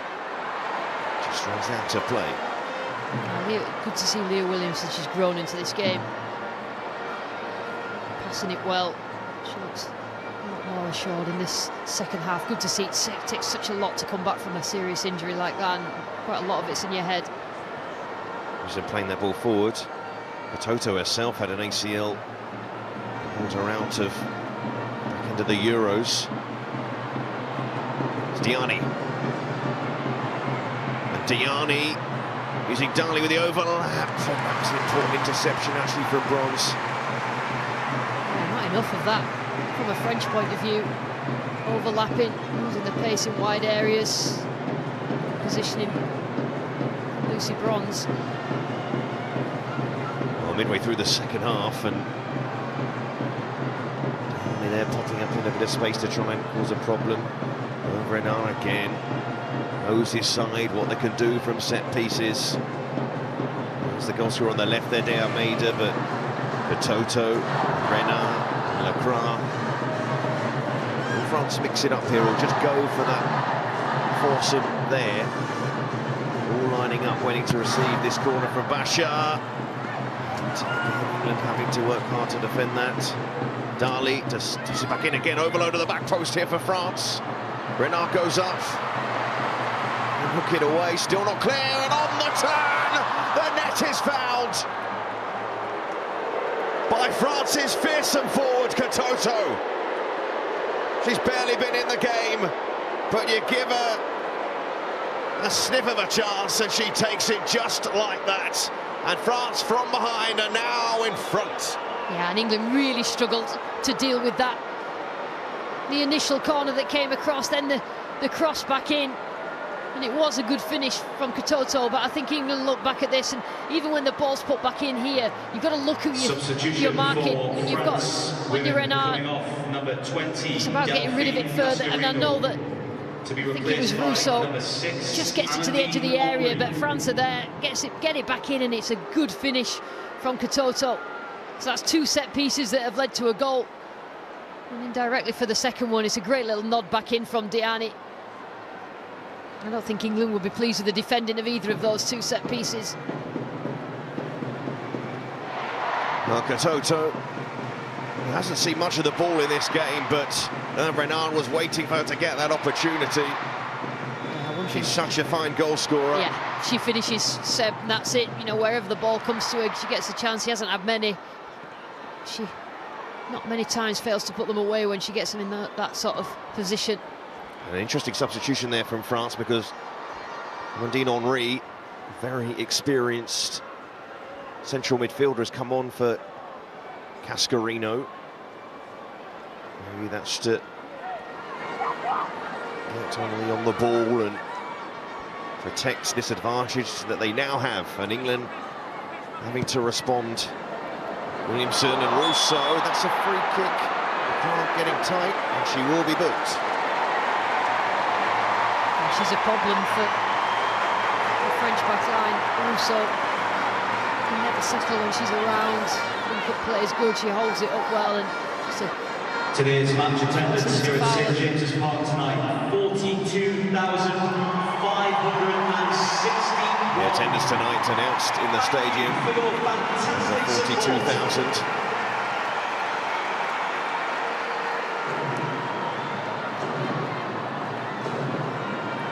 But Lauren Hemp and Mead leaves it for Hemp. That's a decent enough ball, but France able to clear.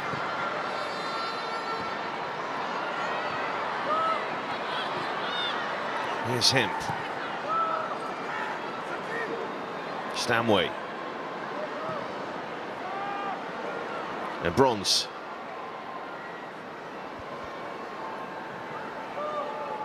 This rejig of the qualification format, these are the sort of situations it was designed to create. Two sides with not much between them. Here's Hemp. Digs out the cross towards Mead. But it's asking a lot. Yeah, it just needed to be a bit closer. It's difficult to get the power from that. Hemp just keeps going. Always willing running down that left-hand side. She's put a good few crosses into the box, but it's not going to trouble Pero Mannion. It's interesting that Henry's come on, and just to shore up those central areas, an experienced player for France. So when they've not got it, she goes in at the side of Toletti. Still have the threat in the forward line of Diani and, of course, Katoto.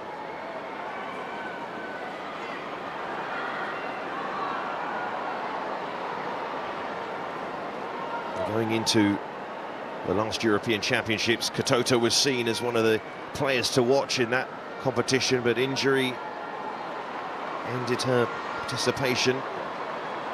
Dreaded ACL.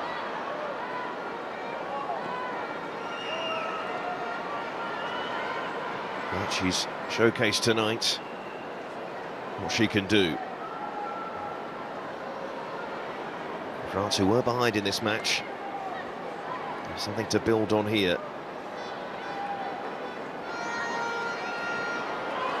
Russo. She got a running on Lacroix, she has, but straight into the arms. Well, the goalkeeper has not done much wrong tonight. Yeah, it's good again from Russo. She's just not giving up. They're really struggling to deal with her physically. Lacroix is anyway. She's just stayed on Lacroix all the way through just to make the running behind from her, but just making something of it, that last final ball. Sarina Wiegman's got a difficult decision here because look at her bench, but her front three in particular haven't played that badly. Russo has been a problem for the French defence. Hemp has been lively, and Mead has scored and had probably the next best chance after that.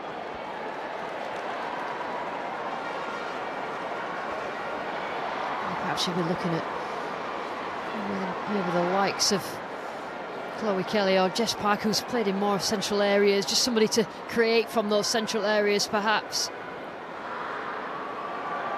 Or maybe the wild card of Aggie Beaver-Jones. Yeah, she's proved she can score goals.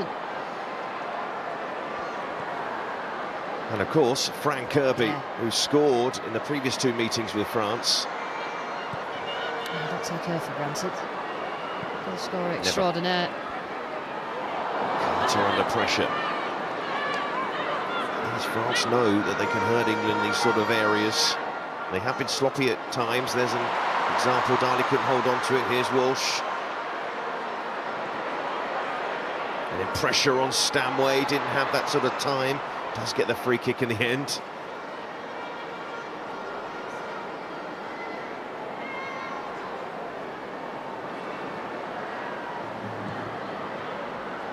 Williamson.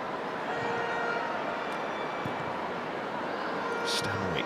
Williamson to Bright. Bronze.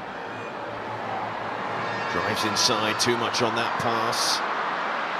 Russia. Calmly done. Renard.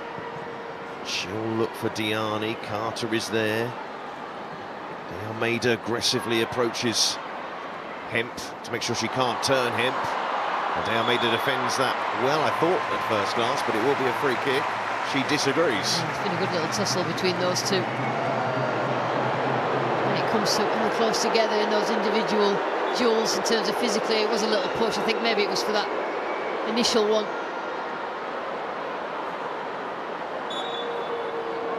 De Almeida wasn't happy with the decision, threw the ball out of play, then ignored the referee, but not in the book. Lacroix away.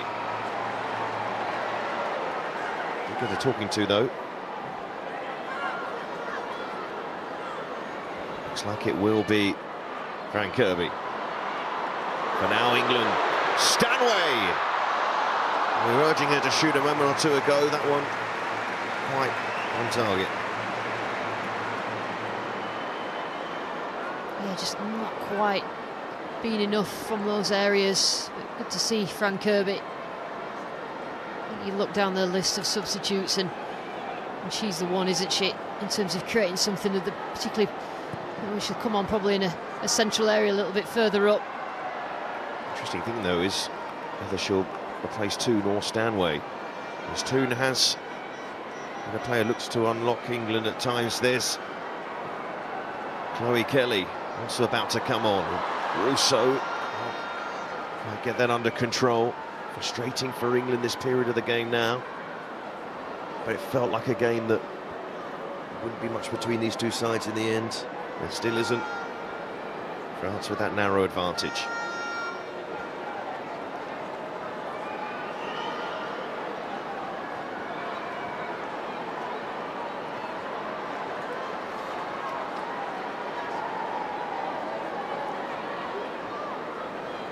Carter, this could be awkward for Bright. She just got there.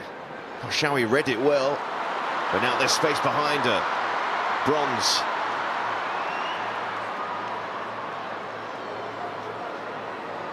Pasha hunting down Bronze. Here's Bright. Mead. Walsh. Walsh on to Stanway. Time for Stanway to find Russo. And here's Hemp, but Diani emerges with it. An opposite number.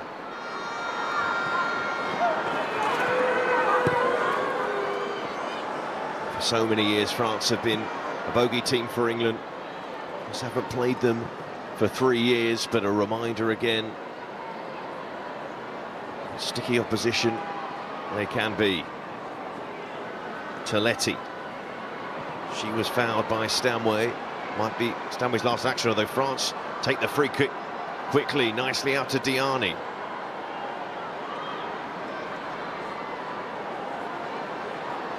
Henry. De Almeida. Back to Henry. Henry couldn't find Dali, but then Dali, even though she couldn't get there, immediate pressure on Walsh, and all Hemp can do is play it down the line to Russo, and Lacroix tight to Russo, has to be careful there.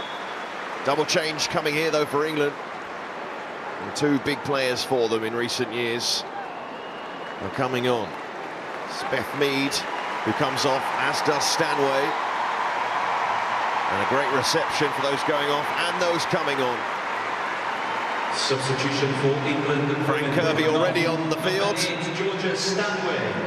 But this is the goal that gave England the lead. Yeah, it's about Beth Mead getting herself back to full fitness and flying for England, and that's a good start for her, getting the goal. You know, she's so valuable in an England shirt. And Kelly is on. Wait for the reception for Kelly. And we all know why. Bright forward. De Almeida cuts it out. Because of Chloe Kelly's goal late on against Germany in that Euros final. That's why England are the defending champions. And Fran Kirby, all her experience on the field, ending her time with Chelsea, a long time with Chelsea. Yeah, I think as well there's some tired legs. It's a long season for these players, so maybe the fresh legs will just add that little bit extra that England need. Not quite as we would normally think of them.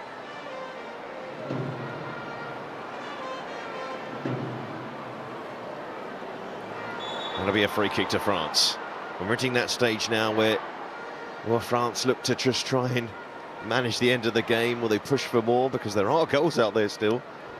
Absolutely, but the French, you know, straight away as soon as they scored the second goal, made the substitution. Henry came on, and you know, they're not really in any rush to try and get a third. They know that this would be a terrific result away from home, knowing that they take England back home next week. It was cut out by Kirby, but to pick it up was Diani. Almeida wanted that ball played over the top. She's high up the pitch now. And here comes the other member of the squad who plays in the WSL. Only two of this France squad do. Eve Perisset, the Chelsea fullback, is about to come on. I wonder if this will be for De Almeida. We'll see. Maybe Lacroix is on the booking. Perisset waits. De Almeida. Now Diani, looked offside, is offside. France ready to make the change, but not yet. I can't believe how little times that France have decided to do that. And just to good ball in behind for the pace of the forwards to run onto. But I don't think they will care if they hold on to this scoreline. As Arsenal will score bringing in the first half through Beth Mead. The two PSG players turn things around for France. Teletti. Toto laying it off, but Darley can't collect. Williamson, first chance for Frank Kirby to drive forward and finds Hemp. And Hemp against De Almeida. Did she find room to get a cross in? France getting the bodies back. Walsh, little scoop pass over the top, and it reaches Hemp. It had no right to, really. And Hemp with a cross, it's a decent one as well. Drop to Kelly.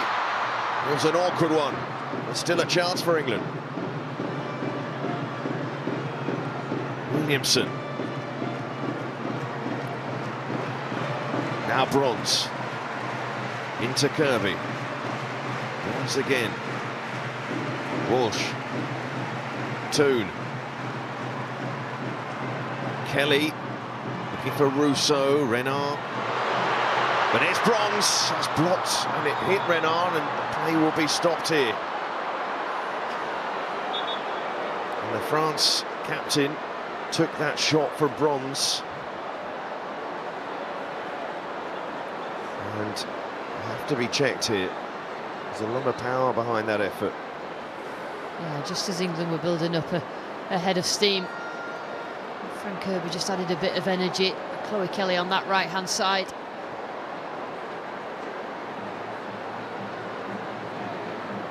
Well, Renard's being checked here.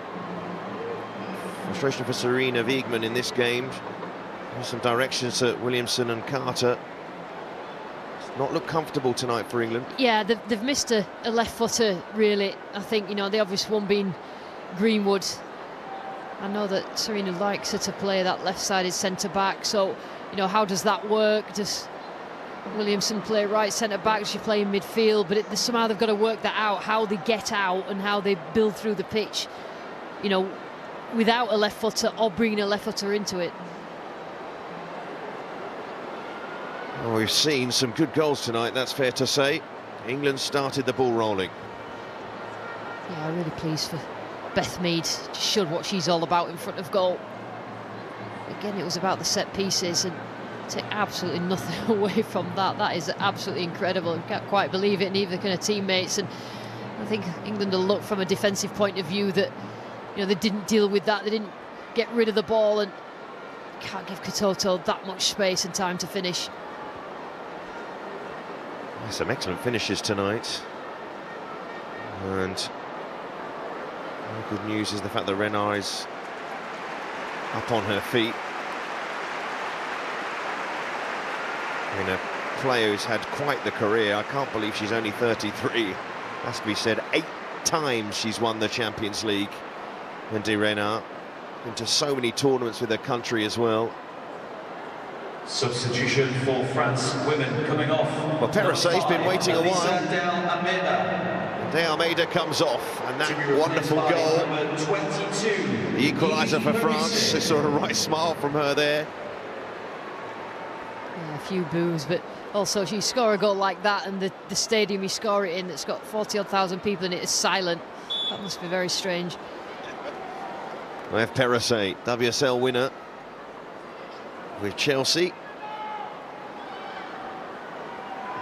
To the right-hand side. Williamson to Carter. There's still time here for England. Imagine probably at least 10 more minutes to play with added time. Renard back on the pitch, but here's Kirby. Picking up that space he does so often. Toon. And now Kelly. Toon again. Kelly. Bronze. Promising. Couldn't pick the right pass, and then France almost got a mix-up there. And Lacroix, with the intervention, may have hurt herself in the process. Yeah, clever ball from Kelly. Which is quite unselfish, really, there, Lucy Bronze, trying to put it on a plate for Russo. Now England pushed to the end. Scored a few late goals under Sarina Wiegman. Here's Kirby. Kelly. Thought it might dip, not quite enough. She's such a good striker of the ball. Chloe Kelly, whether it's crosses from wide areas.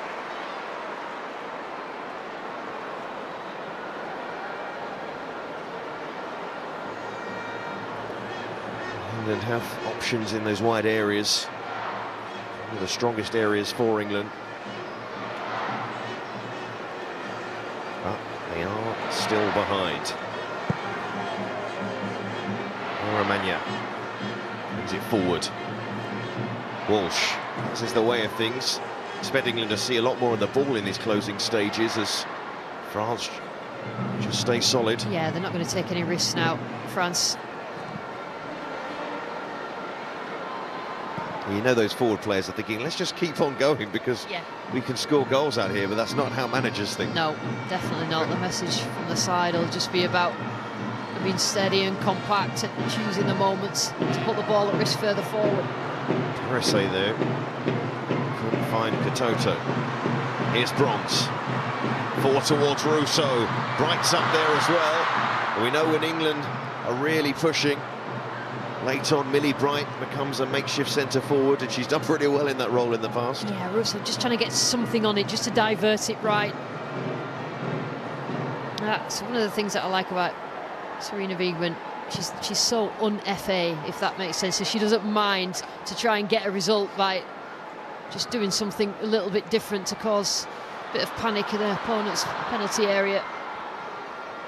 Maybe it's France's turn to cause some panic. Katoto, though, they have been wasteful at times in those areas, France. And Walsh out to Hemp. Hemp couldn't control it. Maybe a little tired now, Lauren Hemp. She's seen a lot of the ball tonight.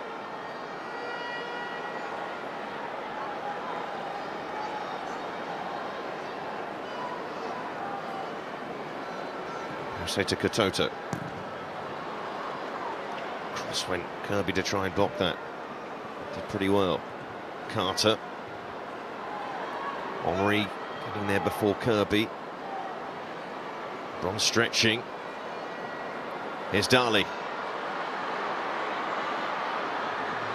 Darley clipping it back. Diani won't quite reach that. You can see they committed a lot of players forward there, France.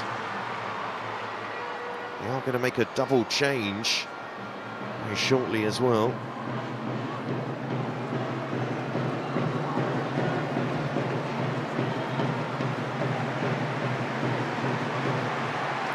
We're going to see France debut very shortly. A teenager, Luna Badere.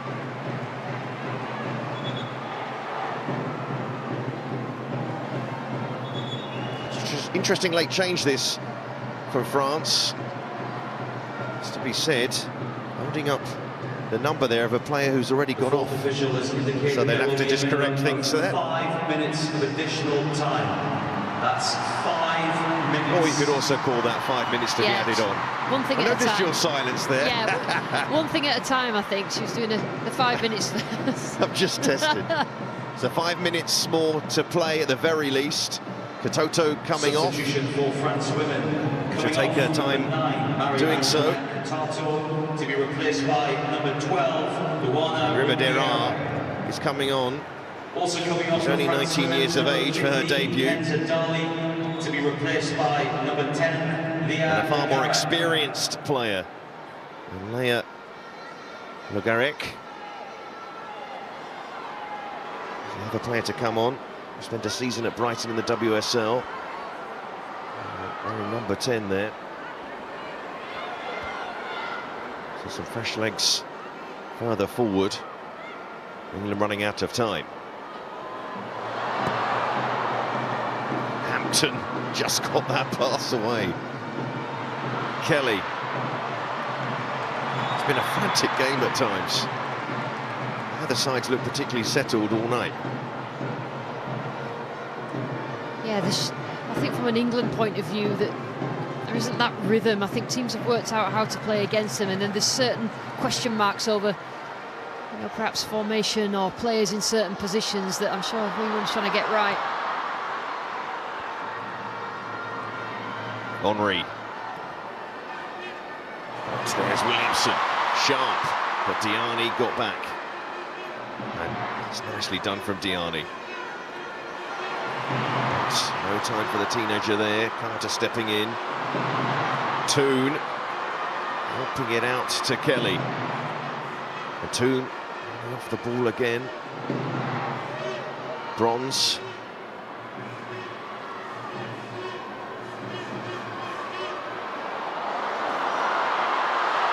Kirby. Still has it, Kirby. But England lose it. With Erard to just bring it forward for France. Toletti.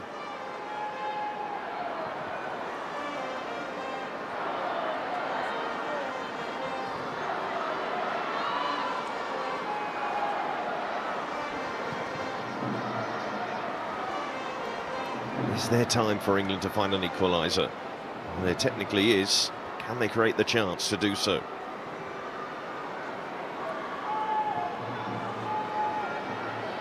Northern Ireland 2-0 down to Portugal now in their Euros qualifier. Carter to Bronze. Walsh. France look well set though at the moment. Here's Carter. Williamson. And the touch not quite there that time. And France are almost there.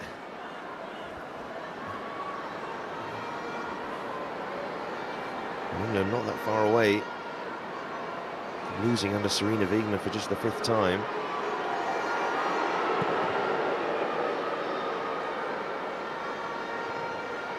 And from Bronze. Toon can't work it on. France have a player down. There's no chance England will put that ball out of play, so it might be down to the referee to stop play. That's exactly what she does. Showy is the player down.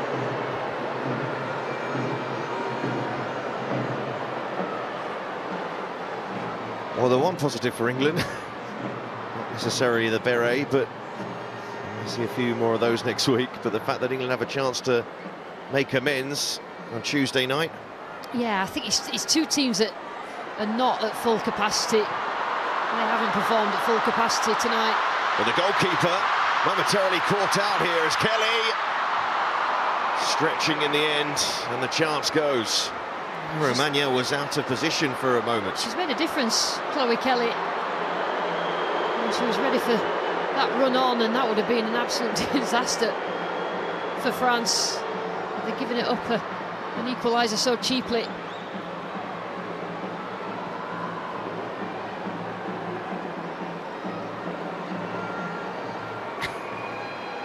To the fist there by Romagna. She knows they're almost there.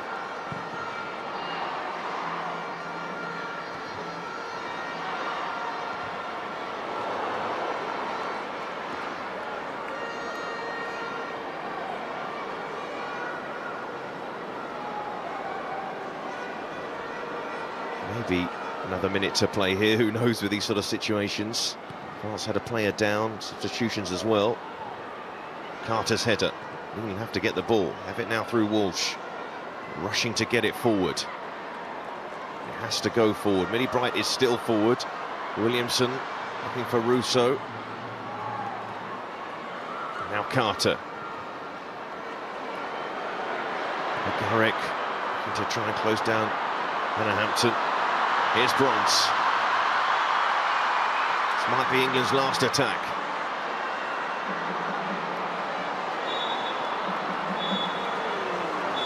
Well, part one goes to France. England with a rare defeat under Serena Wiegmann in a match in which there wasn't much between these two sides. France had taken the lead, or England had taken the lead through Beth Mead in the first half. A fabulous goal from De Almeida equalised things for France, and Katoto with the winner in the end. But these two nations will do it all again next week. How significant this result will be, we'll find out in a week's time. But for now, in their first meeting for 3 years at St James's Park, the first England match, England women's match at St James's Park, ends in the visitors' favour.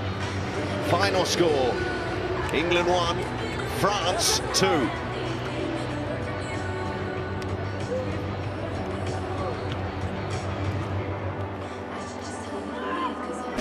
So a difficult night for England, losing 2-1 to the group leaders France. That's now their 5th defeat in 20 now for the Lionesses. Before that, they were unbeaten in 30 under Sarina Wiegman. It was an impressive display by France with some classy goals as well. Katoto getting the decisive blow, but remember, Mary Earps had to go off early on and she's now on crutches, so hopefully we get more news on that. So a disappointing night for the Lionesses. Let's see what this means in regards to the qualifying group. Well, France are still on maximum points with 9 points. Sweden actually have moved up to second. That's after their 3-0 win over the Republic of Ireland. As for England, they obviously lost to France 2-1 this evening. They're level on points with Sweden, and Republic of Ireland still trying to find their first points on the board. Remember, the top two automatically qualify for the Euros, and then it is the bottom two that go through to the playoffs. Let's get some reaction, shall we, now from tonight's game. Beth Mead is with our reporter Tom Gale. Beth, obviously not the result you would have wanted. What's your reaction? Yeah, disappointed, frustrated. I actually thought we were the better team. We created more chances. The keeper made a really good save first half, but ultimately we got beat on 2 set pieces, and that's something that we need to look at and rectify for Tuesday. I guess it's the sign when the world number 2 comes up against the world number 3. It's going to be fine margins, and as you mentioned, those set pieces in particular. Yeah, exactly. Yeah, it was a really tough game. You know, there's a lot of quality on show, but like you said, small margins, and that won them the game today. Certainly the opening half an hour of Mary's injury, there's a few misplaced passes. It took a while to find the rhythm in the game. Yeah, obviously you don't want to lose your number 1 like that. Thought Hannah came on, made an amazing save, was amazing with her feet, but yeah, obviously we need to get our rhythm in the game early, and we set ourselves on to play and perform better over the 90 minutes then. Part of your job is scoring goals. I don't think an ex-Sunderland player's perhaps had a roar like that here. How was that for you tonight? Yeah, the reception's been amazing, the atmosphere's been great through the game. Just a shame it's not a goal that could have won us the game. Obviously immediately now, but you go again in a few days' time. What do you think you need to do better out in France to turn this one around? Yeah, you know, we've got to get straight into recovery. We've got to watch and analyse the game and not give away set pieces, not concede from set pieces. And yeah, we've got to rectify that and then change that again for Tuesday. Thanks for talking to us. Thank you. So Beth Mead is clearly disappointed after the results tonight, because it could prove costly. Obviously they've got the safety net of the playoffs, but Eni Aluko and Siobhan Chamberlain, let's just talk about the overview of the performance. What needed to be better from the Lionesses tonight?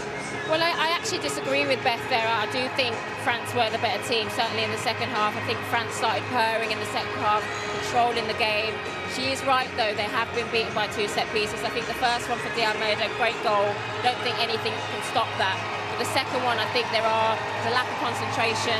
Katoto, who was quiet pretty much throughout the game, that's when she comes alive in the box. So England need to look at that. They need to get their head on it straight away, because part 2 is on Tuesdays. It's a quick turnaround.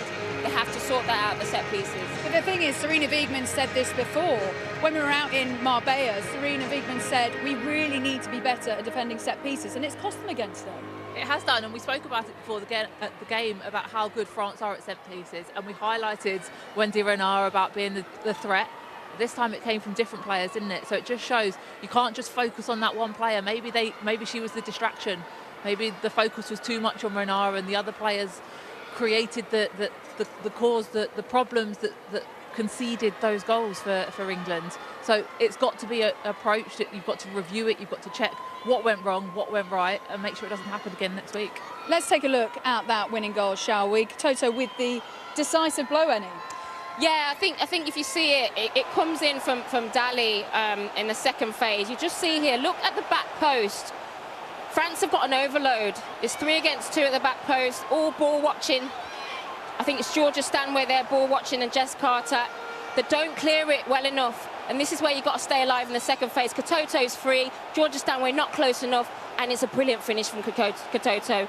A pirouette spin, and she just finishes it. We've seen her do that before, but you see here, they're not picking up their markers, England. On that second phase, you've got to latch on. You've got to pick up your player. Georgia Stanway there, she's just sort of ball watching, and you've got to give it to Katoto. That is a brilliant finish, pinpoint direction, but that is the concentration you need at this top level in set pieces.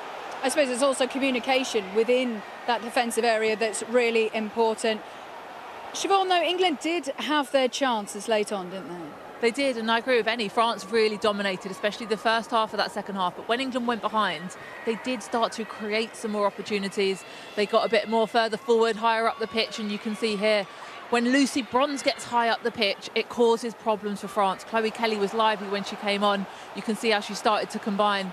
But as it went down that right-hand side, Lucy Bronze delivered that ball across, and England just couldn't get a player on the end of it. But it was much more positive play. I don't know whether if she'd have tried to take a shot, had a bit more power from that, might have had a lucky deflection out of it. But this one as well, Chloe Kelly, we said she was lively when she came on, and that one just didn't dip in time. It's a great strike from her. We know how well she can strike a ball, and that one just inches over. We saw in the last 10 minutes, last 10, 15 minutes, Millie Bright goes up front. That's a tactic that we've seen. I just question whether Serena Wiegman can do it earlier. England didn't really have much possession. They didn't control it in the second half. Why wait till the last 15 minutes to do this? Why not start with 2 up front? We saw how successful 2 up front was for England in the World Cup. Start with it. I don't know why Serena Wiegman hasn't quite gone back to that. Maybe she can do that on Tuesday and throw something different, because I think England looked a little bit predictable in the second half. Tried to throw Millie up there, brought Fran on, but it didn't quite click. Can you start that way and put more pressure on the France back line? Do you think they miss Lauren James tonight? That creativity and unpredictability that she offers? Predictable, the word that Eddie used there, that's what I'd say. Lauren James is unpredictable. And sometimes you can watch England, you know their patterns of play, you know the style they want to play, how they want to approach, how they want to attack from wide players joining in. Lauren James breaks that mould. She is unpredictable, and she is impossible to defend when she is playing on form, which she has been doing most of this season. So I do think they did miss her. They won't have her on Tuesday either, so they'll have to find a solution. But moving forward, she's such an exciting player for England. And Annie, it started so well for England, didn't it? Beth Mead with a composed finish to get the opener. Yeah, Beth in particular was very strong performance in the first half. I think England... I mean, this goal in a way was a little bit against play, because I don't think they found their rhythm. But when it did work on the left-hand side through Leah, it came off. And this is a great finish from Beth. Calm. I love the way she kind of gives it the eyes. They're expecting her to put it the other way. She gives it the eyes and sends the goalkeeper the wrong way. Yeah, it was a strong first half. I think England did well to get the goal ahead. But second half, they couldn't quite get that control and that pattern of play that I think we see regularly. So let's have a look at the equaliser, shall we? This was some finish, wasn't it, from De Almeida. This is tough to do. She makes it look easy. She does make it look easy. It's an outrageous finish, especially for a centre-back who was playing right back on the day. But to control the power and the pace on the ball, to lift it over the defenders, over the goalkeeper, some composure and some finish. I think it's very subtle push there from Wendy Renard that stopped Lauren Hemp getting out to the ball. I question whether you can stop that, to be fair. It's a great finish, Shiv. I mean, goalkeeper, can Hampton do better there? I don't know. I completely agree. She can't stop that. Yeah, it's, you know. You see the dive that she's made. She's tried her best. She's got there. No one's stopping that goal.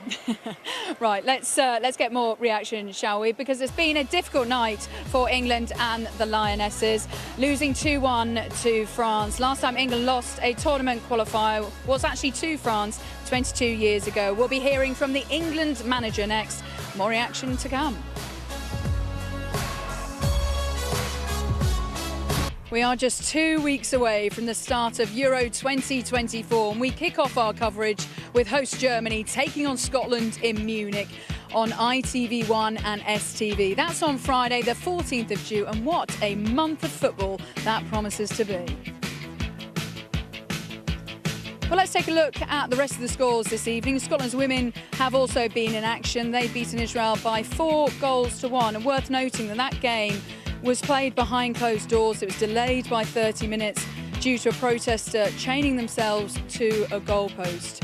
Wales drew 1-1 with Ukraine. Portugal beat Northern Ireland 2-0, and the Republic of Ireland lost 3-0 to Sweden. That is the latest score for Portugal against Northern Ireland, because that is still going on at the moment. That is the latest scores at the moment. Let's hear from the England manager now, Sarina Wiegman, speaking to our players in the huddle. Disappointing night for England, but let's hear what the England manager has to say. Here is Sarina Wiegman speaking to our reporter Tom Gale.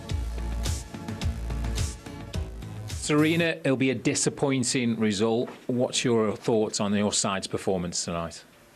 Yeah, absolutely frustrating. I think we played pretty well. And I think we can see two goals out of set plays, which we have to do really better. In these matches, you don't get that many chances. I think the first half we created multiple chances and we scored one, which was good, and then unfortunately they scored a goal. And I think the second half we were more on the ball. We didn't create that much more chances, but we were dangerous. Like the final pass needed to be better, just like we getting to a chance, and then we didn't get there at the end. Well, and then we conceded a goal from the corner. At the end, we wanted to force a goal, but that execution didn't go very well. You say frustration. If we reference the set pieces, is that because you have instructed the players on what to do and they didn't quite fulfil what they were required when defending? Yeah, well, we know that France is really good at that part, and of course we were prepared. And yes, they still got that time. I think in the first half was unlucky. I think Hempo was basically bombarded, I think, and in the second stage she got just a little more space, and she finished it well too. Talk us through that opening half an hour, because obviously it was the blow with Mary and a few unforced errors. It took a while for your side to really click into gear. Any thoughts on why that may have been? Well, it was a strange start, of course. We started with that first ball, and then Mary got injured, and that took about 5 minutes. And then we got started, and then she went down again, of course, and then she had to be substituted. So that was. That was not the way we were expecting it, and we had to get organised again. So, and then later on we got it, and then we started playing a lot better. As for Mary, you've seen her out on the pitch in crutches afterwards. What can you tell her about her injury status at the moment? Yeah, I can't say anything because I haven't spoken to anyone yet. Straight after the game, I came here. In terms of preparation, it's a very quick turnaround now. Do you need to tell the players much more? Is it just about recovery now because it's the same opposition on Tuesday evening? Yeah, of course we're going to recover them, also review the game, and then we get ready for Tuesday. There's still lots to win. This is disappointing, and tomorrow review, then that's done, and then we continue going to Tuesday and a new chance to play a good game and win a game. Thank you very much for your time. Thank you. So Sarina Wiegman clearly disappointed with the result and picking up straight away on defending set pieces. That's what cost them. Yeah, that's what cost them. That's, I think, an obvious analysis point that they can get straight into. I think I want to pick up as well on the start. I think it was such a shaky, awkward start. Almost the first minute, Mary Earps goes down. You see the sort of back line a bit flustered, particularly Millie Bright playing out. And I don't think England really recovered from getting into their groove from that. It's not an excuse, but I think it did affect England going forward. And then France, second half, really did, control the game, I think. It was Millie's first game back, wasn't it? Obviously, Hannah Hampton coming in after 5, 6, 7 minutes when Mary Earps had to go off. So there was disruption in there, and that can affect how you start a game. England did grow into the first half, obviously got the goal, but then second half just couldn't turn the gas on and kind of impose themselves a little bit more on France and dominate in front of this huge crowd here at Newcastle. Well, let's hear what the England captain Leah Williamson has to say after this defeat 2-1 to France. Here she is speaking to our reporter Tom Gale. Leah, as with most Lionesses games, a lot of build-up and big excitement about this. How disappointed are you all in the dressing room? Yeah, really disappointed because I think the game was there to be won. And yeah, it was a fantastic occasion. Obviously, they never let us down, the fans, so shame not to be able to at least give them a win as well. From your perspective, where did you fall short this evening? 2 set pieces, or yeah, second balls, because I think we played well, not good enough because we didn't win the game. But I think like I say, the chances are there to win it. But the set pieces, yeah, 2 set pieces have killed us. We spoke to your manager. She said frustration seems to be similar for yourself. What was not quite happening, or was it communication-wise for the set pieces? No, I just think obviously there's an element of luck to those things, but for us that's first contact, second contact, so we just need to be better. We will be better Tuesday. So, Leah Williamson clearly talking about set pieces once again. It's such a tight turnaround, though, isn't it? How quickly can they change that? I actually think it's easier to change set pieces because they're sort of dead starts. You can look at people's positioning, you can stop the screen, you can analyse it, you can go, right, OK, I know what to do better. It feels like quite a controllable thing to control and change in a quick, short space of time. And it looks like the players already know that. So that's going to be interesting in the analysis room. Look at particularly the second goal. The first goal, I don't think you can stop. It's a great goal. Second goal is positioning. It's first and second contacts. It's not picking up your markers when it goes out in the second phase. All of those things, I think, are controllable. So hopefully England get that right on Tuesday. Let's talk about Tuesday. What needs to be better from England, Siobhan? Well, we go over it again, we say set pieces, but also they've got to start the game better. Hopefully they won't have an injury and have a goalkeeper going off after a couple of minutes, which obviously impacted the game. But they've got to start quickly, they've got to be on the front foot, be tidy in possession and start to dominate and dictate the play. Get Kira Walsh on the ball a bit more. We spoke about how important she is to England. She needs to be on the ball more if England are going to dominate and win the game on Tuesday night. Guys, thank you ever so much for your company. It's been a wonderful evening. The first game that England have actually played here in Newcastle. Thank you so much. Right, stay with us because coming up next on ITV4 are qualifying highlights from the Isle of Man TT. Then at midnight on ITVX we have live action from the US Masters as the World Series of Darts heads stateside. The Derby Festival continues tomorrow. The live racing gets underway from 1:30 over on ITV1 with the Epsom Derby due to go off at 4:30. The opening show is at the usual time of 9:30. And then, of course, join us for the Tuesday at 7:15 here on ITV4 for that crunch match, England taking on France. So Le Bleu silenced St James's Park, but the Lionesses won't have to wait long.